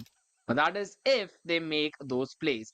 As long as they all decide to go in from just a same choke point, they will be shut down until and unless they've got some cracked aim onto their side and somehow their shots are landing just perfectly. It becomes way too difficult. So again, in terms of Hariom Esports defense, we clearly saw three people staying in towards the B side. They were making sure that all the angles were being watched out for. And yes, that was just the pistol round that we are talking about. As of now, we'll be seeing some weaponry coming into play as well. But the question is, can Griffin land those important headshots? Because if they're able to take care of Evil Prince and Yellow Flash, they Mm-hmm. should be able to, get those weaponry upgrades as well. But that is Yeah, if they land those shots. And it's going to get a little too difficult, I would not lie. So we'll that's just gonna have be to wait true. and see. Hmm. I will need to have patience for now. I mean, looking at the way these players are disconnected for now, I mean, come on, such an interesting match coming up, and at the same time, we have these players getting DC'd. But hey, for all those who've tuned in new and are watching us live right now, this is the Lenovo and Intel presents the Rise of Legion Kolkata. It's going to be a LAN event, a CS2 LAN, ladies and gentlemen, that I'm talking about right now, which is happening in Kolkata. So, if you are from Kolkata and you're not Hmm. making it to the LAN, trust me, you're going to miss out on a lot. Round of 32 is what is going on right now. Round of 16, quarterfinals, semifinals, grand finals, a long journey for all of these players. But, it's worth it. the prize pool, the title. Now, if we talk about the prize pool, we have a prize pool of 2 lakh INR, and the first place, the team who is the champion of this tournament, is going to take home 1 lakh. That's the 50% share of prize pool, the Hmm. overall prize pool directly. And alongside that as well, I mean, there were a lot of things, right? The achievement of winning the first ever CS2 LAN, alongside that, the title itself, it's Lenovo and Intel presents the Rise of Legion Kolkata. It's a huge title, so a lot of bragging rights, a lot of flex that can be made. So they have a lot on board, a lot on stake right now, and there's going to True. be a lot of intense competition as well. So to start things off on today's day itself, I mean, the first match that we just witnessed between the sides of Fire 5 and Outlaw, it was a 13-5, 13-6 scoreline coming up in favors of the sides of Team Fire 5 Esports. A quick match, honestly. I'd expect it to be really close, but right now, the way things are panning out between Hariom Esports and Griffins, expectations are really very high, scared. Super high expectations indeed. I mean, it's ROL, so you already know that the competition level Yeah, will be high. All the players out there are experienced as well, and even the underdog players, you know that they pack a punch in every single strategy that they bring out on the table.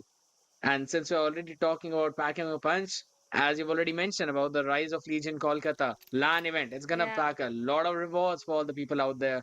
We'll also have, on-site tournaments as well for many other games. And if you want to know about that, you've got to stick tuned to us. And there's one thing that I want to mention, that the yeah, event will take place in Rajkotir in Kolkata. So all the people who yeah, are wondering where is it going to be held, you know about the place now. So make sure to grab onto your tickets as well as soon as possible.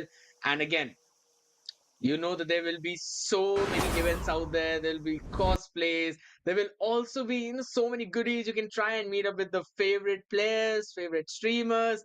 yeah, It's going to be super fun. It always is fun whenever you talk about land, right? I mean, we've yeah. we've been seeing so many rise of Legion lands coming in, and they have all been super successful. So honestly, you do not want to miss out on to that one, just as Darshita said. And if you're thinking about the match as well, we'll be making sure that the disconnect is fixed quickly, guys, and then we'll be heading into the match as well. In the meantime, you've got us to entertain you. Yeah, yeah, definitely. You've got us to entertain you throughout. I mean, not just right now, but throughout all the matches that we are going to witness today, because it's just the start, right? It's just about the very first Mm, map that we are done for today's day. This is the second match. I mean, true. just maybe a 50% show that's done for, and so much has already happened, right? If I talk about what's happened in map, what's happening outside as well, there's just so much that has happened. And emphasizing on the fact that it's a land. I mean, yeah, I have been talking about it over and over again, but the feeling of having a CS to LAN is something very different. It just takes me back to those old Absolutely. times, right? The CS:GO actions where it all unfolded, where we had a lot of LANs, where we had so much to talk about. So it just takes me back, and now with CS2 coming into actions, everyone was just so excited, so hyped up about all of this happening, and the hype was actually worth it. There's been so many changes, honestly, in CS2 itself. Even if I talk about the map of Inferno, so much of changes in the map itself. Map of Inferno, the Mm. map that I love the most, honestly, scared. And it just feels so Mhm. surreal to witness all of these changes happening. But over and over again, this tournament is going to give an opportunity to all these players to step up in the CS2 again and show what they have got to serve us. So today's day, it's going to be a best of one series, ladies and gentlemen, and every single team just gets one single opportunity to prove themselves. It's a do or die situation, because if you're not able to do it right now, you know it's done for. Absolutely. And there are just so few rounds to work out, right? In CSGO, Yeah, you always had to go in for those 16 rounds, but this time you are yeah, down to just 13. So that round difference also makes a lot, because yeah, whenever you were playing CSGO, you were like, all right, even if it's 13-10, it's fine. You've got some more rounds to work with. But now, even if it's 12-10, you know that not even one round can you yeah, let lose whatsoever. You've got to be just on your toes. I mean, it just becomes way too competitive, and the game is also pretty fast paced as of now. You can clearly see, yes, you've got a 2 minute timer to go in for that bomb planting. But apart from the fact that, yes, you've also mentioned about the changes coming around the map, you've got to work around them. And I Yeah, believe the reason why we're seeing a lot of ancient today is probably because of the fact that there have not been any major change in little ancient. You changes. Yeah, kind of have almost the same things, just like the previous time and in CSGO scenes as well. So people have adjusted to that map and they're like, all right, rather than going directly onto the maps that have faced some major changes, we can stick to the ones that have relevantly been the same, and we can try and go in for those same kinds of executes, probably going for the same kinds of defensive setups, or I mean the plays that they would love to make. And that is exactly what we are seeing. But eventually it's a game, it's a shooting game, right? You have to make sure that your aim is on point. It is going to come down to that. You can have a super solid strategy, you can find some amazing timings, but you need to land those shots. And I yeah, personally feel like that is where Griffin is probably having a beat against Hariom. Because yes, Hariom are finding that timing as well. When they were playing in that attacking half, we could see that their lurks were going on point. But eventually, it was something that Griffins anticipated every single time. So that anticipation, realizing what your opponent might be up to, realizing the gap in your defense is room to victory, especially when you are on the CT side. So I think so. Hariom could probably take a page out of the book of Griffins and could do the exact yeah, same thing to them, denying any kind of attacking rounds. And attacking is obviously super important as of now. You need to get those 5 rounds, and I personally feel it is comparatively a little difficult because retaking A side from CT is fairly easy, while B side is always going to be stacked up. So crossing those choke points is also difficult. I believe that op that will be coming in play will be super important for both of them. You need to find those yeah. openers with it. Yeah, it's gonna be. I feel it's gonna be way more important when it goes down to the CT side. Coming down to the T side, yeah, it might just be vulnerable at point of times when you are not able True. to connect those shots while maybe entering the site or getting the bomb planted. That's where the issues might just prevail. But coming down to the CT side, I feel yeah, it's gonna Right. be very important because once you have an op set up in one direction, there's no one who could peek you in until and unless the flashes or the True. smokes are on point. You can either being on this T side, you can either just go in and block that angle off completely with a smoke, or maybe the flashbangs can actually help you get your enemies into a lot of problem, and that's where you might just deny an op. So these are the ways that might just get the player that is in front of you into a lot of problems. So if these are players are able to pull that off, the op might just get denied. But it's just so heartbreaking, right? So heavy investment made and you get nothing in return. So it's going to be heartbreaking, but at the same time, let's see what these players are able to pull. Also, the, deagle shots coming up from these players. I remember in one of the rounds coming up from the sides of headshots, especially was able to actually convert 2 kills. I mean, um, two True. kills with a deagle is just so difficult to pull off, right? And it's just so satisfying to watch as an observer or a caster. But honestly, I over know, and over again, right? a bit of a technical issues that we are facing, ladies and gentlemen, for now. So we'll be quickly going towards a very small break, and we'll see you guys in a while. Until then, stay tuned.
Welcome back, everyone. You're watching Lenovo and Intel presents Rise of Legion Kolkata with gaming monitor partner ViewSonics Gaming, gaming headset partner Sony InZone. And that's going to be talent partner with Maverick and esports partner, the Esports Club. I know we've been watching the second game, we've been waiting for a while. Now let's quickly jump into it without any further ado. As Darshita, please tell us what's Yeah. going on in the game. Oh yeah, there's a lot of drama, a lot of melodrama that has already happened all the way down to where we are right now. 76, ladies and gentlemen, is what the scoreline looks like. But for now, execution maybe tilted towards the A. No way, they are rotating. They are rotating back their way towards the B side. Now this can be a bit dangerous. Griffin Esports, what's the plan? They're taking it way too slow for now.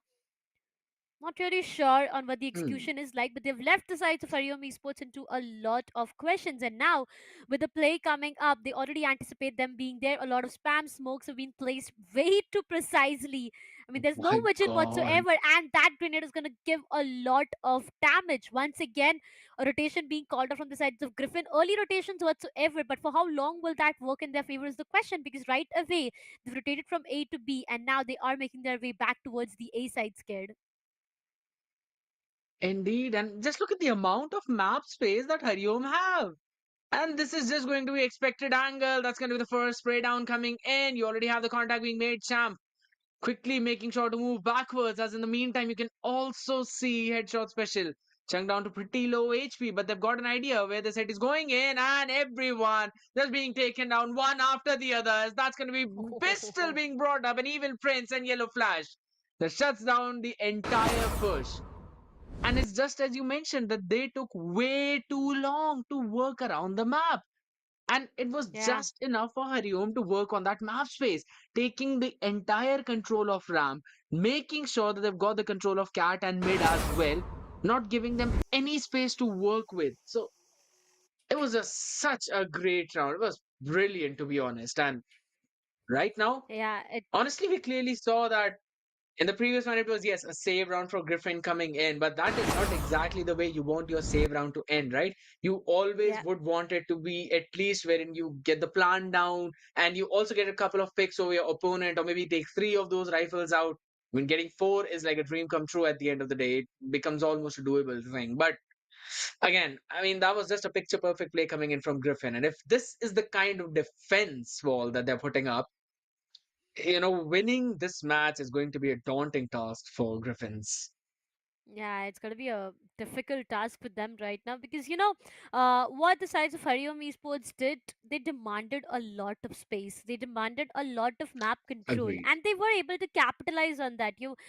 Now rotation was called off coming up from the sides of Griffin, and they did try to make their way towards the B side. But then what happened?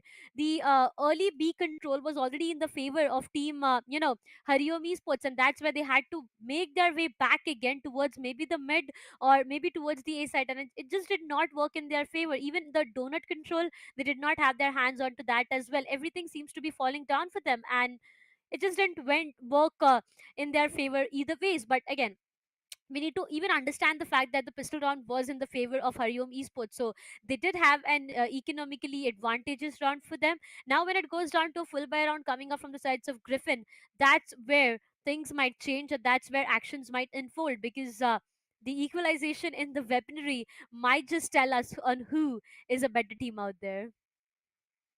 Absolutely. And the main part is that they need to take map space on their own. They need to deny that while, Hariom are basically going in, taking that control.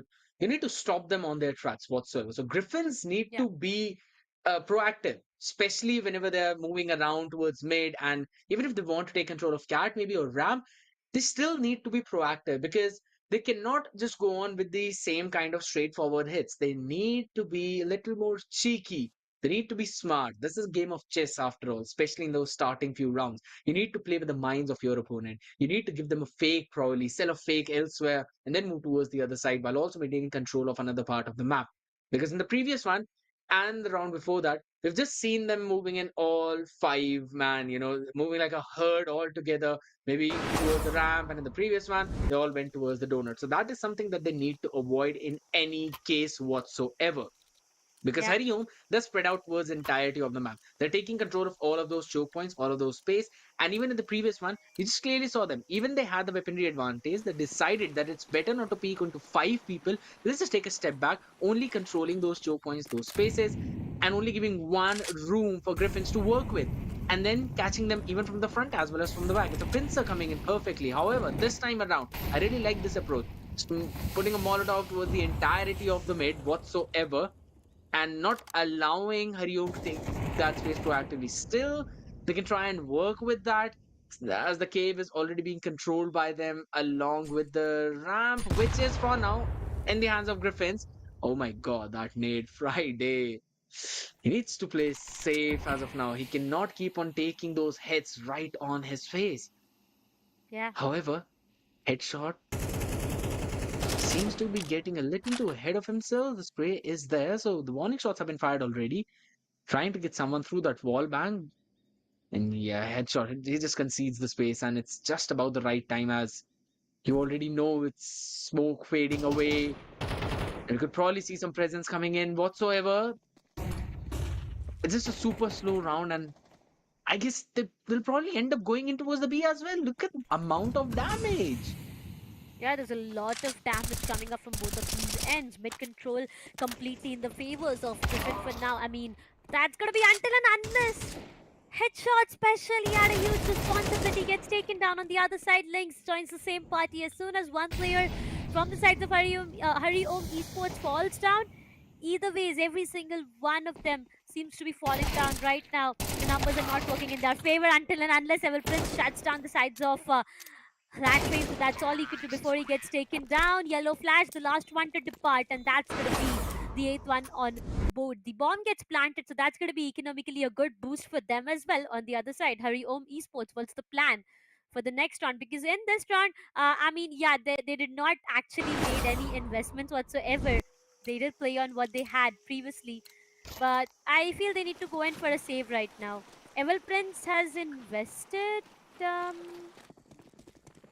Yeah, I'm having they're a still basically going in yeah. for some buy. Yeah, actually they have invested onto a lot right now, and if this round does not work in their favor, it might just be so vulnerable. Look at Devil Prince is completely broke, $0 whatsoever, 150 for champ. So it's gonna be important for them. I mean, the 1900 losing cred is where it all initiated, but again, need to see on what the plan is like for this round, because for now, again, we've been talking about this a lot. Griffin is taking it really very slow. They are just letting the sides of Hariom Esports scratch their heads for the initial maybe 45 seconds. I mean, they're not just giving them any clue. Look at that. There's a lot of bullets being exchanged from both of these ends, but no frags whatsoever. Once again, headshot special into a complete vulnerable position.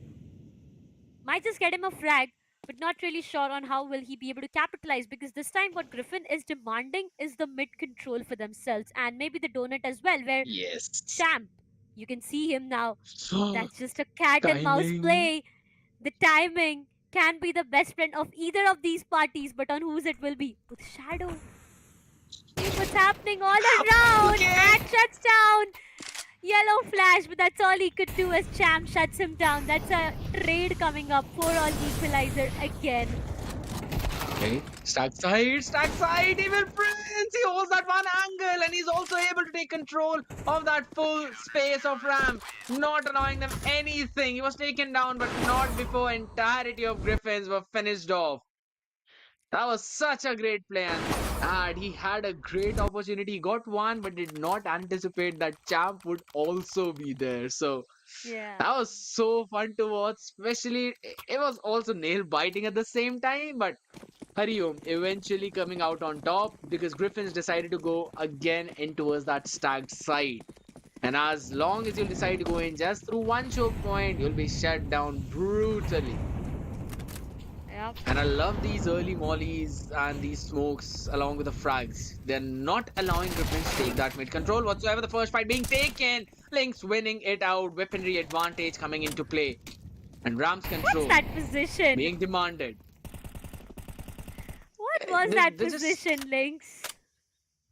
Yeah, that was a weird one to be honest, but still. I mean, I as mean, long as you come out unscathed, yeah. As long as you are able to find those perfect frags for your team, it's completely all right. And Lynx will be converting one, and that's an important one, honestly, because it's going to be Dave, and not just Dave, but look at Devil Prince and his perfect flashes. It will help Headshot Special get one onto lag phase as well, but it'll be good for that. Friday doubles it up and shuts down Evil as well. A 3-all equalizer has been able to do that. Lynx gets taken down. The numbers are not in the favors of Hariom Esports for now. Yellow flash has got to work around with the grenade. Might just be an end. A lot of damage to both of the players who are inside the side, but the bomb gets planted, and now it's all about the post-plant scenario. Friday is expecting one player, but will he be able to shut him down? No, he's not. Gets taken down. The equalizer is here over and over again. Good for one. Yellow flash. No, he's not. And now the responsibilities lies on the shoulder of Champ. A lot of damage is already done. But the kill is yet awaited onto Champ. Finds one. Maybe the second one. He's going to stick in for the defusal. Does not have a defusal kit. Time not being his best friend is able to shut down Shatter as well. But the defusal won't come into the play because he had no defusal kit whatsoever. Time not being the best friend. He had to run out. Griffin gets the round for themselves, but on what cost? 5-player loss. And that's huge. that is true. Still denying the lead to Hariom though. Yeah. That's one thing, probably. But again, no finances to work with. Maybe they can chunk out a buy whatsoever for a couple of people, but maybe not all. Yeah, you can clearly see a couple of AKs coming in. That's about it. I mean, on the other hand, though, you can clearly see an AWP also being brought in. But still, the rest of the members are actually working on the pistol, so kind of broken by both of them. And eventually, this trade is going to be important as Evil Prince gets taken down. Headshot special, though. Oh. I ain't letting you win this place whatsoever. Is the answer from that guy. Just a pistol in his hand. That is outrageous. The spike will go down towards the A side, but that's a 4v5 retake. An AWP in hand. Yes, that is true, but the spray down. Not good enough to take him out. Blackface still holding that one space, one angle on towards the back. Dave will be shut down yet again. Headshot special. It just seems his speciality as he's tracking those skulls one after the other. And this time, Hariom, I mean, how they have such a cracked aim Oh and my still god, stay at headshot equalized special. 9-9. It is an equalizer, but you have to give it to this person with a crack aim out there. Headshot special. What did you have in your lunch, my friend? What? 4 frags. Oh my god. I'm not able to get over what he's just done right now to his opponents. Griffin. I'm in shock and I just heard us right now in my ears. But okay, scratch it for now. 9-all equalizer is what the scoreline looks like. Once again, an execution. Lynx doubles it up for himself. Champ good for 1. And the numbers have already been denied coming up for the sides of Griffins right now. It all goes down to Friday being the last surviving player. Gets denied for. And that's going to be Hari Om Esports once again with the 10th one on board. The double digits have rolled in for the sides of Hari Om Esports and Griffins not really sure on what the plan looks like. Evil Prince with the op for himself. Rest player will be going in for the M4 and the AKs buys. On the other side, it's going to be a 5 AK coming up, but the utilities needs to be on point because running like headless chickens all over the map is not going to be an advantage for either of the sides. They need to go in for those flashes, those smokes, and that's where things might just change. Champ good for 1. Yes, he is. Anticipated, gets the frag, shuts down ad, and now Griffin has lost their numbers, initially scared. Yeah, but they somehow ended up equalizing that. Even now an advantage as it's down to a 3v4. Still, B side is where the stack is coming in. This fight is going to be super important. I'm just so very scared. That's going to be the nade coming in. Shattered though. Still surviving through the smoke. He should not disrespect it. That's what I personally feel like. But still, on the other hand, you can see Evil Prince is holding that one angle with the op, not leaving it whatsoever. On the other hand, you can see that the rotation is now going towards the A side. Now, this has been a thing, right? For Hari Om, A side has been the side where you don't see any kind of stack. It's been the weaker part of their defense, but this fight is going to be important and headshot special. It's got some speciality built into him. He just does not stop. Gets him out, gets the number equalized, and now they've got a pretty solid chance of going in for the retake as well. Molly comes in towards Donut, trying to stop them in their pursuit, but Champ wins it out against save. How did that even happen? Nonetheless, Lakwe is equalizing the numbers. Wallbang coming in. That with a headshot, and the spray down is good enough. Headshot special and Champ. So the ones winning it out, but they need to get the defuse in as well. Upgrading the rifles. AK in hand, op saved. And reaching the 11th. You know, there have been situations where Evil Prince is not able to capitalize on the op that he has for himself. But right behind, I can actually hear Headshot Special saying that don't worry, I got your back covered. Because the way he's been fragging for his team, he's up with 25 kills out of his name. There's very rare of Evil Prince missing onto those op shots because, seen him play before as well. This is not the first time that I have him on my screen. And seen him perform, hitting those perfect op shots. Today, the way he's just missing out on those shots. It just seems to be a bit difficult. But hey, here we have yellow flash. 1, 2, 3, 4. Yes, he does find Zad. A perfect trade coming up from Friday, but that's going to be Champ on the other side who is trying to deny a lot of players. Headshot special doubles it up over and over again. Champ shuts down Lackways as well. This is the run for match point, ladies and gentlemen. The series point. One last remaining player, Griffin. That's going to be shattered. Gets shattered from Headshot Special.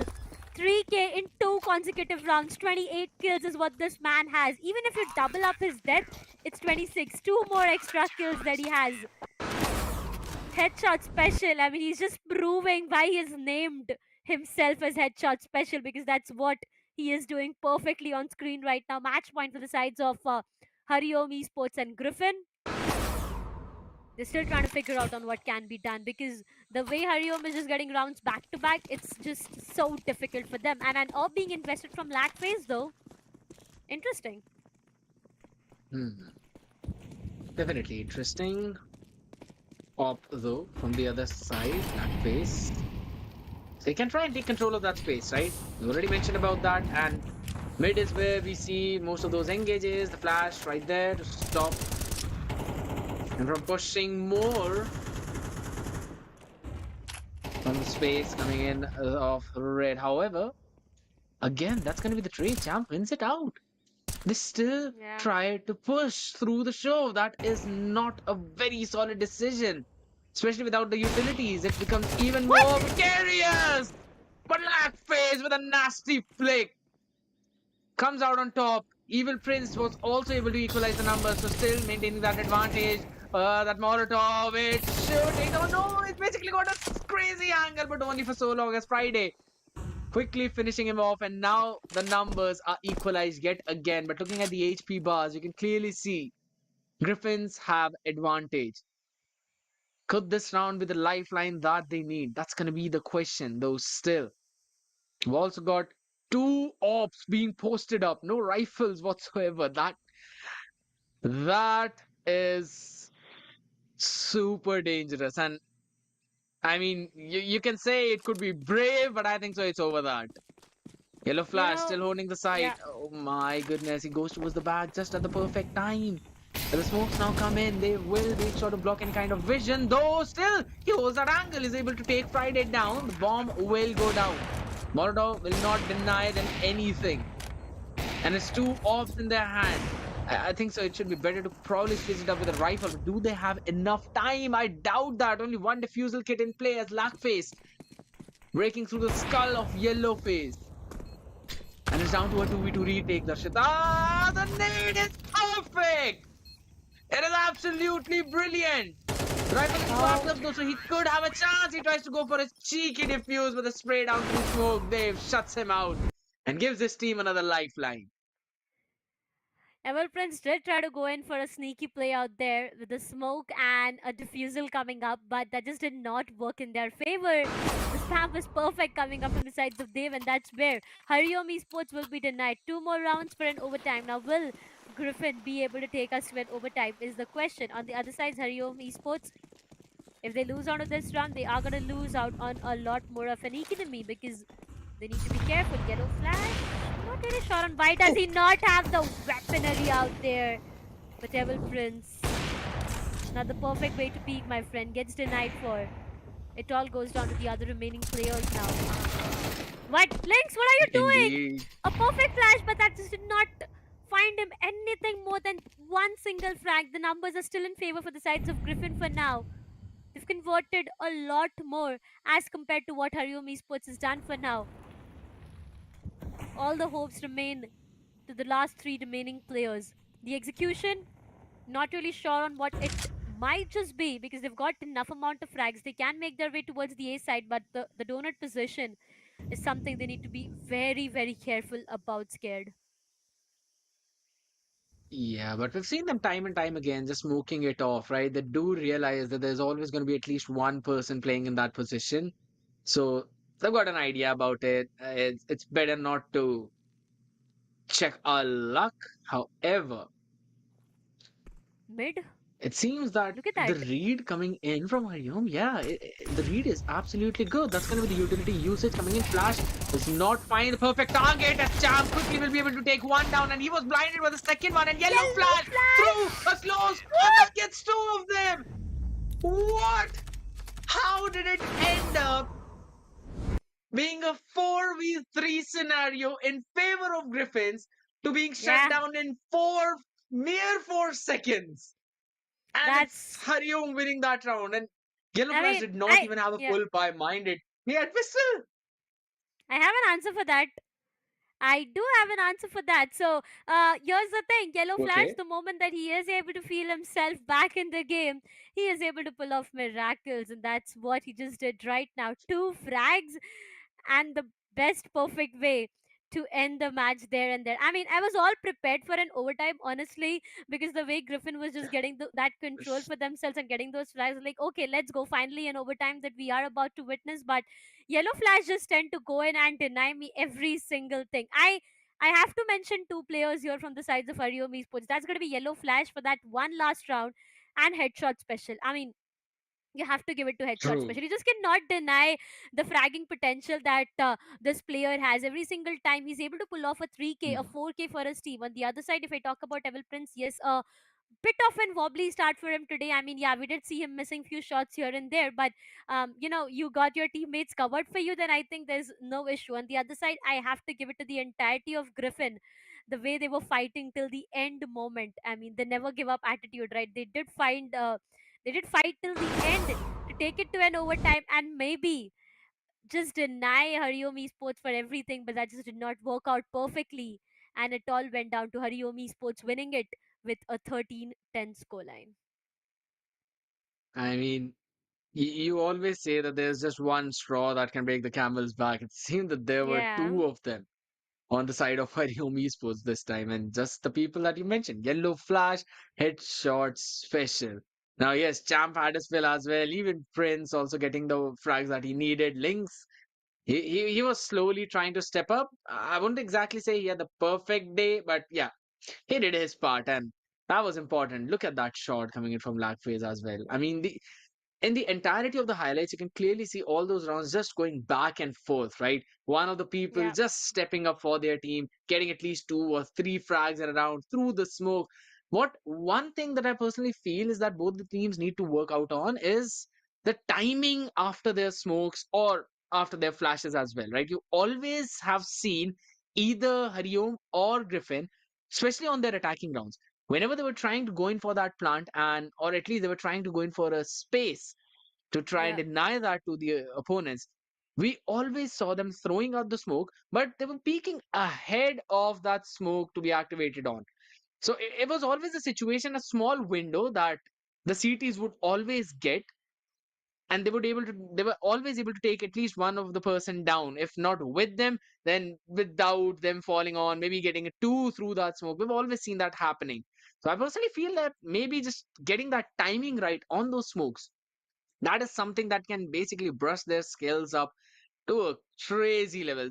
They've got a crack game. Headshot specialist one, for an example, in this round, you clearly saw him bringing it back from the edge of defeat. That was absolutely mind-boggling. yeah. There have been few rounds where it was almost done, but the only hope alive for the sides of Hariom Esports at the end was Headshot Special, and he's capitalizing on that hope. He was giving a positive answer at the end of the round, so it just went so well for the sides of Hariom Esports. Yes, there were rounds where a lot of mistakes were made, as you highlighted it all already.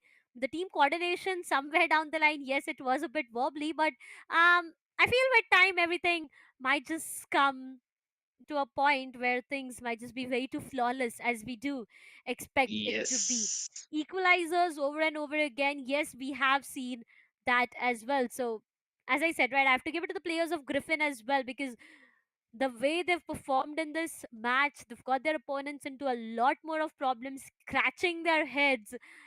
And yeah, that's where we did anticipate this to be a very close match coming up. Yellow Flash being stubborn with that one weapon, but still managing to take his opponents down. It all just went down to that one last round, which was a big surprise. I mean, the way it just Yeah. went, I did not expect it to be that way in this round itself. Evil Prince did try a sneaky play, but it did not work. And now this is the round I was talking about. If you honestly see the end portion of this round, Champ was able to find one where he was not even having the opportunity to look at his opponents. But on the other side, Yellow Flash, Agreed. the way he ended it all, I mean, come on, one hell of a sight to witness. It just goes down to Hariom Esports, ladies and gentlemen, winning this best of one against the sides of Griffin. And moving forward, Yeah, I mean, you already know that you need to win all of these best of ones that you'll come across in order to reach that top four and then reach the LAN finals. So again, those LAN playoffs are going to be super amazing as well, whatsoever. But before that, you've got a mountain to climb, and it is definitely going to be a pretty difficult journey. I would not say it's going to be easy, but if your your fraggers are just this confident and this good, you already know that you can probably end up snowballing into through all of those games. I mean, look at all those plays. I mean, we've been seeing those highlights. You're basically putting them on repeat just because of the fact that you've got so many amazing plays out there that you cannot fathom in just one see or one look. always coming out with one additional step. You can clearly see these players. Yes, there were some mistakes being made as well, and especially for Lynx in that one, where you know that there's a Molotov right under your feet. You do not want to peek anyone on the sniper Yeah. desk onto that one. Nonetheless, I still feel that it was such a great game, equalizing 9-9. Finally, looking at the stats and the scoreboard as well. Ancient was the map, Hariom 13, Griffin 10. Nonetheless, just that one round could have also resulted into things falling into Griffin Esports hands so good that they could have forced an overtime. And I mean, Yeah. looking at the frag chart as well, headshot special, outworldly, 28. That is just crazy. 57 percentage of headshots. 57, ladies and gentlemen. I mean, all right, a 2 of an KD Standing to up to be his name. maintained. So, yeah, he is definitely just proving on why he has named himself Headshot Special out there. Champ with 22, Yellow Flash with 14, Neville with 11, and Lynx with 10. On the other side, if I talk about the sides of Griffins, it's going to be Friday and Lackface with 18, Ad with Mhm. 15, Dave with 14, and 13 for Shattered. Everyone did So try their level best. I mean, look at Friday and Lackface. They are just like bros for life, if I can say that, because they have perfect 18 kills, perfect 17 deaths. Same of an KDR to be maintained. It's just the difference between the headshots headshot. percentage. Yeah, it's 67 for Lackface and it's 22 for Friday. I mean, My such a God. huge difference coming up. That such a huge difference. That is true, but I'm still surprised over the fact that the headshot percent is absurdly high, 67, 67, and Yeah, you can also look at 67. Dave, 64. That is crazy, super crazy. So this clearly shows that Griffin Esports have got a very solid potential in terms of Yeah, those aim duels. They were also winning them out. The only place where I think they need some kind of polishing is the fact that they need to cook up a few more strategies to use in a specific round, because when it yeah, came to end, and when it was those last few rounds, it kind of seemed that they were losing the idea of what they need to do. Yes, I mean, trying to deny the space worked out for them once, and then moving along the one side of the map did not work out in their favor, so they just gave up on that entirely. What I personally felt is the fact that yes, giving up on one thing is good, but you also need to make sure that you kind of shuffle the kind of hits you're always going with, right?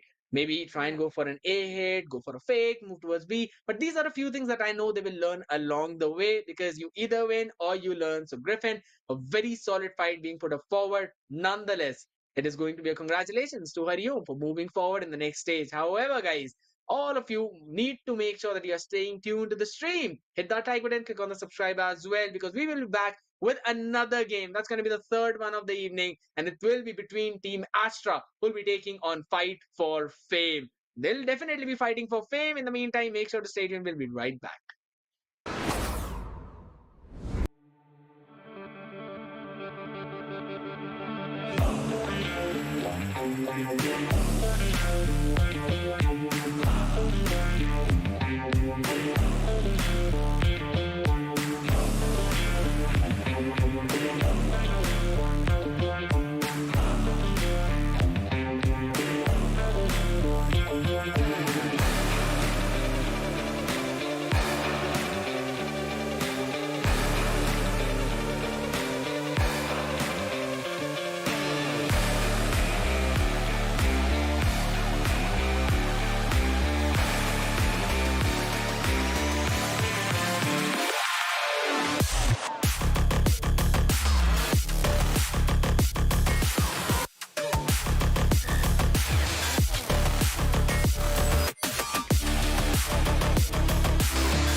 Welcome back, ladies and gentlemen, once again to Lenovo and Intel presents the Rise of Legion Kolkata, where we have our gaming monitor partner as ViewSonic, gaming headset partner as Sony InZone. We have our esports partner, the Esports Club, and talent partner, none other than Maverick. But for now, bringing you back to this casted as this is me, Darshita, alongside me. It's going to be your favorite storyteller, I feel, for now, because Scared, the way he's been telling us all the stories all around, it just feels so good. CS2 actions are unfolding, and right now we are about to head towards the third match of the day. I'm really excited to witness what both of these teams have to show us in this or serve us in this match. But over to you, Scared. What do you think? I mean, again, looking at the previous two games that we've witnessed, I've been super amazed by watching the amount of competitiveness both of these teams are bringing onto the table. I mean, all four of them, to be honest. Yeah. However, looking at it right now, Fight for Fame up against Team Astra. You know, it's going to be another amazing match. We've got some underdog teams coming into play as Yeah. well. Let's quickly jump into the map of Mirage after all.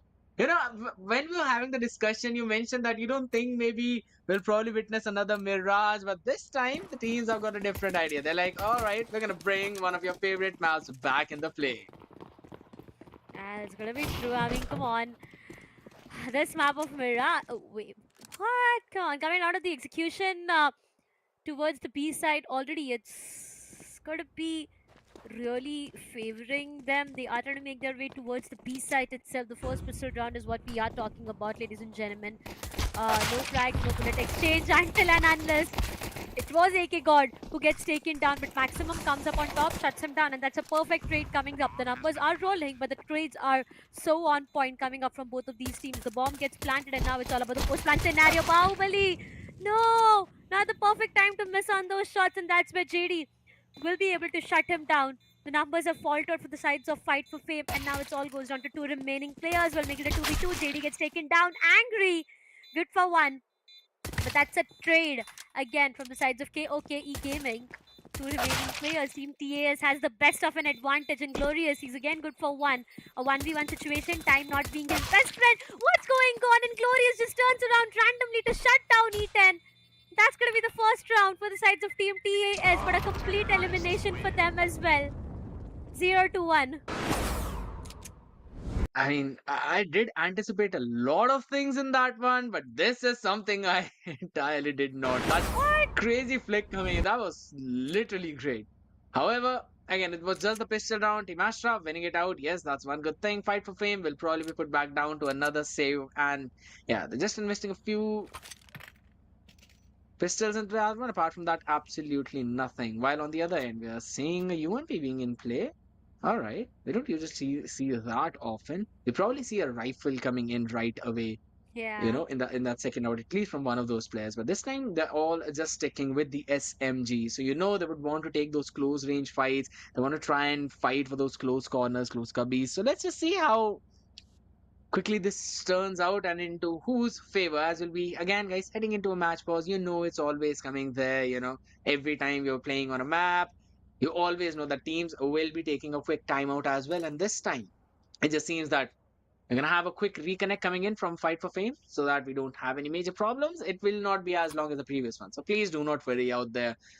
The only thing that these teams would have to worry about is the fact that they need to be adapting to the changes that comes out, especially from their opponents. It's Mirage after all. Yeah. You know that the plays will be anticipated. There will be so many places to work out, especially that mid, right? You know that you can go in for those splits, but at the same time, you've got to have a lot of map control in order to even decide to move with that kind of strategy. We'll just have to see whose aim lands on who. That would be the main thing. Yeah, it's going to be important, the aim duels, when it goes down to those. It's going to be really important to win those as well. But now utils. Because, whenever it goes down to a site execution, it's way too vulnerable if you do not have those corners blocked off, if you do not have those flashes to get your enemies into a lot more of problems. For now, yes, it is a good advantage for the sides of Team TAS. Winning on the previous round, they have a bit of an economical boost. They were able to get the bomb planted as well, so they will be rewarded for that one though. But now coming down to the sides of Fight for Fame, what's the plan like is the question, because not looking that great in terms of economy. All they have is pistols to walk around with, but I feel there's a slight disconnection maybe over and over again. I don't see any executions. Oh well, there are smokes and they are trying to make their way towards the A side for now, towards connector. That might be a vulnerable position though, but they have already got the site control for themselves. They are deep inside the site to start things off. That's going to be Vidya who shuts down, and Glory is the first frag is already registered for the sides of TAS, and they have a great advantage coming up. But Bahubali, good for that shot. He gets one player down. Bahubali shuts down the second one as well. Slowly and steadily, the entirety of TS seems to be falling down. E10 is good for one. The double up comes up from his end. Angry gets taken down.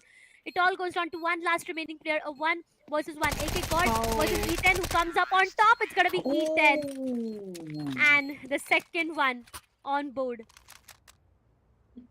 There's so much of happening. I mean, a lot of question marks honestly on my face right now on what's going down in this map. But Team Astra, they got the second one on board, a 2-0 scoreline coming up. You are not alone in that, honestly. Because the way we saw that lurk come in, right from T apartments and moving to spawn and coming in from ramps, that was absolutely mind-boggling. Yes, the weaponry advantage was in favor of Team Astras, but that is not something that should have happened whatsoever.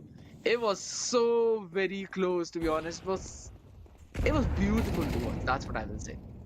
You can clearly see that effort of making sure that they try and survive in this one, as they've already got the weaponry advantage. Evo as well taken down. Angry seems super angry, as this guy is absolutely beast. What was that outworldly play coming on from that one person? Angry My is God, it's definitely basically way too left me angry. speechless. Yeah, it did. He is way too angry right now, and he just showed a phenomenal play coming up, ladies and gentlemen. Ace and a round for the sides of Fight for Fame. A good start coming up for their end.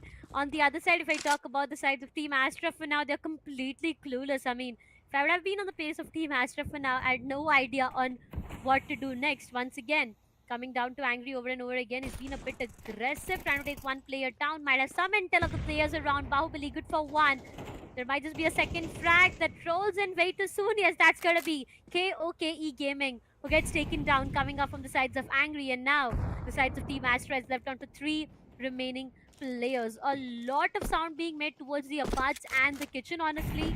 But the bomb has not yet made its way towards these sides because there's a lot of players all around, a lot of spam coming up, and that's where things might just be difficult. But Bahubali finds one more onto AVA, and now it's just left down to two remaining players, JD and E10. Will this deadly duo be able to do anything? Is the question. JD shuts down Bahubali, and that's a perfect headshot landing. But E10 has to say a goodbye, and now I feel JD is into a complete sandwich position. Nowhere to run, gets taken down from Angry. Once again, fight for fame with the second round on board. And look at Angry. 10 kills already he has. 10 kills, double digits in the initial 4 rounds itself. I mean, it's just thanks to that one previous round spray down, right? If I'm not wrong, it was Yeah. definitely an ace. I believe we got all 5 of them out there. So Yeah. you already know you get 5 in one. You can definitely manage a couple of 1, 2 in the rest of those rounds. Nonetheless, for Team Astras, it was a save round in the previous one, right? So still, they're working in the palace, slowly creeping ahead, slowly moving ahead. Still looking to try and find a couple of frags. They're spread out towards the entirety of the map. They're just making sure that they show some presence towards every place. Oh my god, this speed! It's absolutely brilliant aim from Gook Gaming.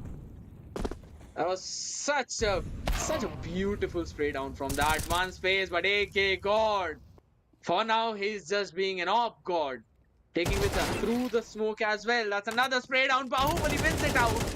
Go Gaming shut down, and that's the numbers advantage in favor of Fight for Fame. And they've got the control of both of those sites, right? You don't have any major space to work around. Yeah, the spike is in the hands of E10, slowly making his way from under towards windows. But again, the timing was just not that good. AK though is absolutely on the spot with his op. Just cannot enter in the side where AK is playing, as again second shot through the smoke. That is just a great shutdown from Fight for Fame. Yep. To start things off, Team Astra did have two best of the rounds for themselves, but just did not work in their favor when it went down to Fight for Fame having a full buy round. And now look where we are, a 3-2 scoreline. Fight for Fame slowly and steadily. Everyone is getting those frags under their name, and it just seems to be so difficult. Team Astra, again, economically, it's not a great round for them. They have nothing invested onto, no utils as well. That's just one frag grenade that they have to be utilized onto Angry. Doubles it up over and over again. Every single round is able to pull off miracles. Is able to do that again. Two remaining players. This time it's going to be AVA and E10. What will they be able to do? A deagle, I mean, that can actually work out miracles, but well, that find any shots is the question. On the other side, E10, not really sure on how much will they be able to do with the weapons that they have for themselves, but even if they are able to get some weaponries retrieved from the sides of Fight for Fame, that's where things might change. E10 trying his level best to take down one player out there. On the other side, Bahubali just doing the same this time, gets taken down. A perfect trade coming up, but AVA, good for two. Doubles it up, might just be the third one for him. Will that be the case? No is the answer. AK God from behind shuts him down. The fourth one on board, ladies and gentlemen, for Fight for Fame. Team Astra left down with two yet. All right. That definitely was going in a pretty drastic position, especially for a Fight for Fame, right? You do not want to lose your members just like that. Losing two of them, definitely putting a dent or a scratch in their economy at this point. I wouldn't even call it a dent. Either ways, Team Astras definitely need to cook something up other than what they've already been doing, right? Moving again, Palace towards pillars. They will try to take that space. And Fight for Fame has not been fighting proactively for any of the part of the map whatsoever, apart from mid. Right? They've been working on under as well as towards those stairs in the upper part towards cat, but they haven't been proactively taking any kind of space around the map. So that's one thing. Right now, after a while, we've basically seen them taking that space in mid. So they've got a lot of idea that the hit probably is not coming towards the B side as they're clearing those space time and time again. And they've stacked up their A side as well. You can already see a couple of players standing right there. And One of them is going to be AK God with his op, and you do not want to walk into that. So they're going to put up some smoke walls. They've still got to take care of a lot of space. Even the Ninja as well. That's going to be the spray down coming in. And Inglorious that shuts him out. Coke Gaming could not provide the opening that his team needed. JD though definitely will be able to take AK down, but only for so long as Bahubali shuts him out as well. Still standing on the side, and fragging is the name that he's got in the middle. As he's good for 3. Angry finally Angry. joins him as well with the nade shuts down Ava. Yes, and that's just down to Vidya. Angry seems to be way too angry today, way too frustrated. I'm not really sure on what, but the aim seems to be working perfect for him. The last remaining player, it all goes down to Vidya. Couldn't survive anymore as he has to face the wrath coming up from the sides of Angry over and over again. Gets taken down, ladies and gentlemen. Fight for fame. Right now, they are running away with rounds. Back to back rounds is what they My are God, that having shot. for themselves, and they're enjoying the best of the time. The aim seems to be working so perfect, and they're so rich. Angry has $11,200 for himself. This man can actually go in and give a loan to the bank directly, because look at how rich he is. Does not even care if he loses on one round out there. It's completely all right. I mean, yeah, that's a hypothetical situation that I'm talking about, ladies and gentlemen, but still, Inglorious to start things off again. It's gonna be AVA who gets taken down. The numbers in the initial phase itself have been lost from the sides of Team Astra, and this does not seem a good sight to witness for them, because over and over again losing numbers when you are on the T side and you need to take the side entry and get the bomb planted, it just gets so difficult. And not really sure if Mm-hmm. in the rounds that we have witnessed till now, Team Fight for Fame has even allowed Team Astra to go and get the bomb planted, because every single time before that, it's just a cleanup job once again. AK God and Bahubali doubles it up for themselves. The nade seems Oh, to be perfect. Gets Coke giving down 25 of his health. Surviving on whatever he can. The throwable seems to be perfect, but this time, finally, it's going to be Eaton who gets the side control that's and just gets the this. bomb planted. But not really sure on what will happen at the post-plant scenario. Eaton finds one onto Inglorious. They are trying to get the numbers back, but Bahubali shuts down Eaton. And so Gaming, well, I thought he might just convert one out there, but that's going to be Angry who shuts him down. Sixth one on board. I Team mean, Fight for Fame. They're not stopping. you need to find this. You need to find Katappa to shut this Bahubali down, man. I mean, for all Yeah. the fans out there, Yeah. there is one for you. But seriously, just looking at the way this defensive setup has been working out for Fight for Fame, it is becoming very difficult for Team Astra to find the opening through that. Yeah, even if it comes down to the aim doers, they're having some troubles with that. But even before that, getting control of the site is something that is very important. And Yeah. it just seems way too difficult for them to even clear out those close angles. If in case they try to clear heaven, you know that there's someone on Ninja, there's also someone playing at Ticket backside where you always see AK standing with his op in his hand, and there are 3 people always on towards that A side. Spray down is going to be there though. Bahubali chunked down a little bit at least, so he's going to throw out that nade, making sure there's no pinch coming in. Coke Gaming clearing the side and doing a lot for his team as of now. His position is pretty solid up the stairs, and there's going to be the What? trade off coming in from both these teams as it's down to a 2v2, not even a 3v3, it's a 2v2. As the trades are absolutely perfect, and finally the spike will also go down. Apart from the previous one, this time they've got a very solid chance at that. It's gonna be the retake still coming in, but Inglorious shuts down Vidya and Max. He's good with the trade as well, low in HP. That was crazy. Yeah, the bomb gets defused, and it's once again a round coming up for the side to Fight for Fame over and over again. I have to give it to Eaton though, because the way he is getting those frags, he's trying his level best, but you know, it's his teammate who needs to step up right now. He's up with 8 frags, he's doing everything possible that he can to fight against the sides of Fight for Fame, but the teammate stepping up is the only point where the tables might just turn. On the other side, if I talk about Fight for Fame, there's going to be a tactical timeout coming up from their end.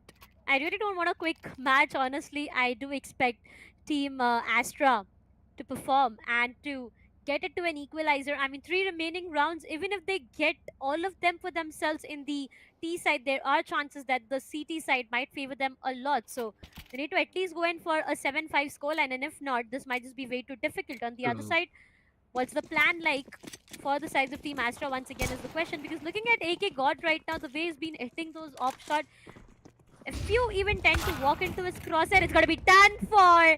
Coke Gaming does the mistake, gets punished, but this time, What? the way AVA swings out, he is able to shut down the sides of AK God, and finally a perfect trade coming up. The Oh op my has been denied, goodness. but you know who's alive yet? That's gonna be Angry. And you know, this man is just a synonym, it's just a different word for destruction out there. Inglorious gets taken down, still a 3v3, which can be doable for the sides of Team Astra. But what's the plan? Because the site execution is yet on hold. The players tend to ask for a lot of map control. Look at Angry in his position. Look at where he is right now. Why Maybe towards is the he A only? site. Mm-hmm. He's only got 4 deaths, right? Out of the 9 Yeah. rounds that we played, he's only been killed in Yeah. 4. That's already mind-blowing fact coming in from him. Well, Yeah, if you that's a look at 4K. Max, he, yeah, yeah, Max has only been killed 3 times. Nonetheless, we're gonna see another trade. Angry, just clearly showcasing his skills. Right now, he's basically just showing off at this point, man. He is literally so very good with that rifle, and that's gonna be the timing. Almost missed 1 second. Could have been everything. But either ways, it's an advantage right now in favor of fight for fame. Just a pixel out of place, and Bahubali finishes that off. And Angry finds JD. He chases him down and takes him out and puts his team up to 8th. Now, this could be an 8-4 if Team Astra is able to pull off 2 of those attacking rounds. But with the way this defense has been going on, I've been saying this from the starting. Apart from the pistol and the anti-eco, there has been no other round that Astras have been able to pull. And all these rifles rounds have been going in favor of fight for fame. Another shot. I mean, it just seems that another round, same story, time and time again. He's doing the exact same thing. Yeah, it's not looking that great, but this time, something different approach coming up from the sides of Team Astra for now. Ethan and Vidya, they are actually able to get the perfect trade out of that situation, and it all goes down to a 3 versus 3 slowly and steadily. Look at Gaming has just vanished himself inside the smoke. Ethan somehow shuts down Bahubali. The numbers are not in the favors for Fight for Fame for now, and the execution seems to be towards the B side, which is a bit difficult because look at Maximum and his position. If they do not anticipate him being there, it's going to be so difficult, and that is the case. Coke Gaming falls for that trap, gets taken down. E10 shuts down Maximum, a 1 versus 2. The numbers are still in the favors of Team Astra for now. But what will the last remaining player do? Inglorious is his name. Victory is what he wants in this round to maintain the streak coming up from the side of Fight for Fame. But will he be able to do that? Trying to take one player down, a lot of damage. Stun to 18 of his health, and it just seems to be so impossible right now. Diffusal kit, yes, he has, but not the best of the But timing. hell, Gets taken down, and finally, 8-3. Team Astra gets the best of that round. And now it's gonna be one more round away. One single round to close it to an 8-4, which is way too necessary, scared. true. And I love the way that they fought for mid this time. They knew that they had to take care of that off whatsoever. AK will definitely buy it again. And after just that one round, you can clearly see at the funds on the side of Fight for Fame, right? They are not that good. Probably one more round, but nothing apart from that. However, this position, Inglorious. I mean, he's playing a ninja. He's being like a ninja as of now. And that's going to be a Molotov kill for Bahubali. AK follows it up with the AWP in his hand. And Bahubali just shuts down anything that's being thrown in his way. AVA, the only one standing. And probably going to be put down on his knees as well as the heads gets taken care of. And it's 9-3 that Yeah. we reach. Just look at that. He was trying to take care of that position and, go in for a lineup play, but just the reposition from Bahubali, outworldly. And look at the difference. Angry on 19, Bahubali on 18, and rest all of them have not even hit double digits. I mean, Uh, I have a lot to say right now, but if I talk about Team Astra for now, it's E10 with 11 frags. As I said a while ago, right, E10 is that one player who is doing everything that he can to get those rounds back for his team, but what's going to help the team right now is the four players stepping up, because one solo player fragging out for the team is not going to help them turn the tables around. Coming down to the other side now, I mean, Team Astra on the CT side, it's going to be way too important for these players to frag out, right? Because every single corner you cannot have E10 placed. You cannot have him check each and every corner to get those frags for himself. So other players right now, they need to step up. They need to get those frags. They need to win those True. duels, and that's where things might be different. Because if Fight for Fame gets the pistol round, they are victorious on the pistol round. You know how difficult it is going to be. Connector, such an heavy push coming up, and this time AVA and E10, they are able to get those strike. Maximum shuts down AVA, doubles it up, shuts down E10. Coke Gaming falls down as well. As soon as the sides of Team Astra, they have the numbers for themselves, they just seem to fall down like dominoes, and now it all goes down to one last remaining player. But they're good for Yeah. one, yes. A 1v1 is what is awaited onto a clutch movement needed, but no! Maximum was better Maximum. this time. Shuts down with a double digit. The double digits rolls in for the sides of Fight for Fame. Economically, they are on a roll right now. They can actually go in and invest onto anything that they want. Even an AK for one single player. I mean, why one single player? Actually, look at the team buy right now. It's just so good. This might just be an 11-3 coming up way too soon. Indeed. I mean, two of those AKs, and you already know that those are some crazy players holding on to those rifles as well. So it's going to be super difficult. And that's Angry again, getting the head. Long range fights. Maximum wins that one out. Shuts down Ava through the smoke. Ow! And they've Ouch! already taken care of everyone on B side. That just seems harsh at this point. Weapon upgrade coming in, yes, of course, but how much can both of you do? MP5 to work with. That's another long range fight being taken, and glorious. This shuts down every hope for Astras and puts his team up to 11th. Not even giving them even a slither of the room to play with. Look at that spray down. Perfect. And the adjustment onto it. The aim seems to That be is just perfect for the sides of crazy. Fight for Fame. Yeah, it is. Hmm. Just trying to figure out on what Angry wants to do. Dirty plays coming up from his end.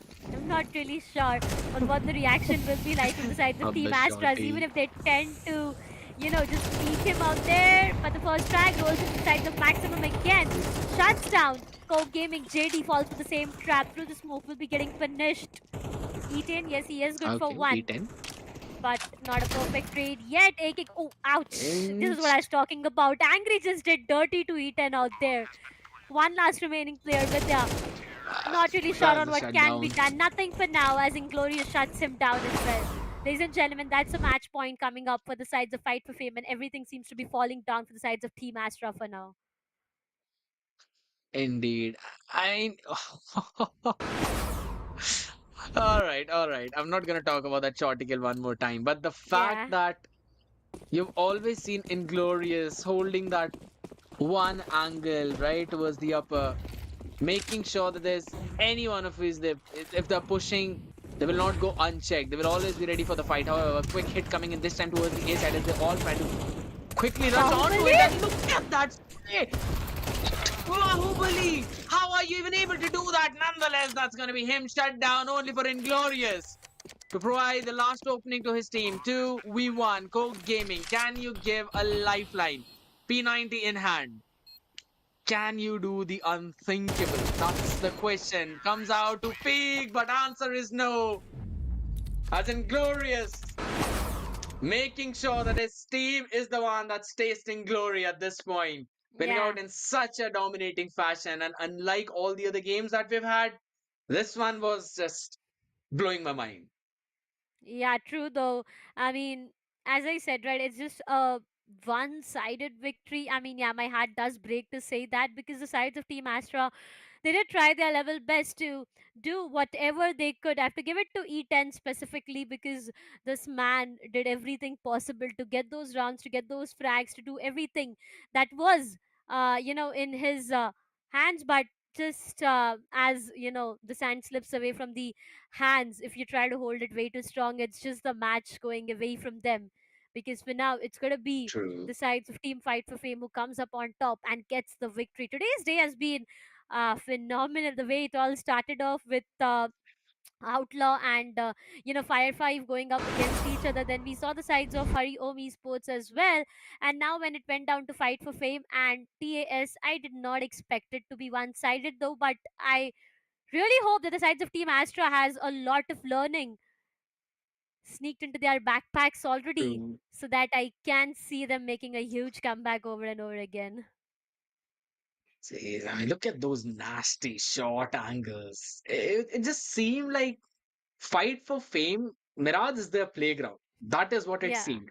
They had an idea about what to do at every single place of the map.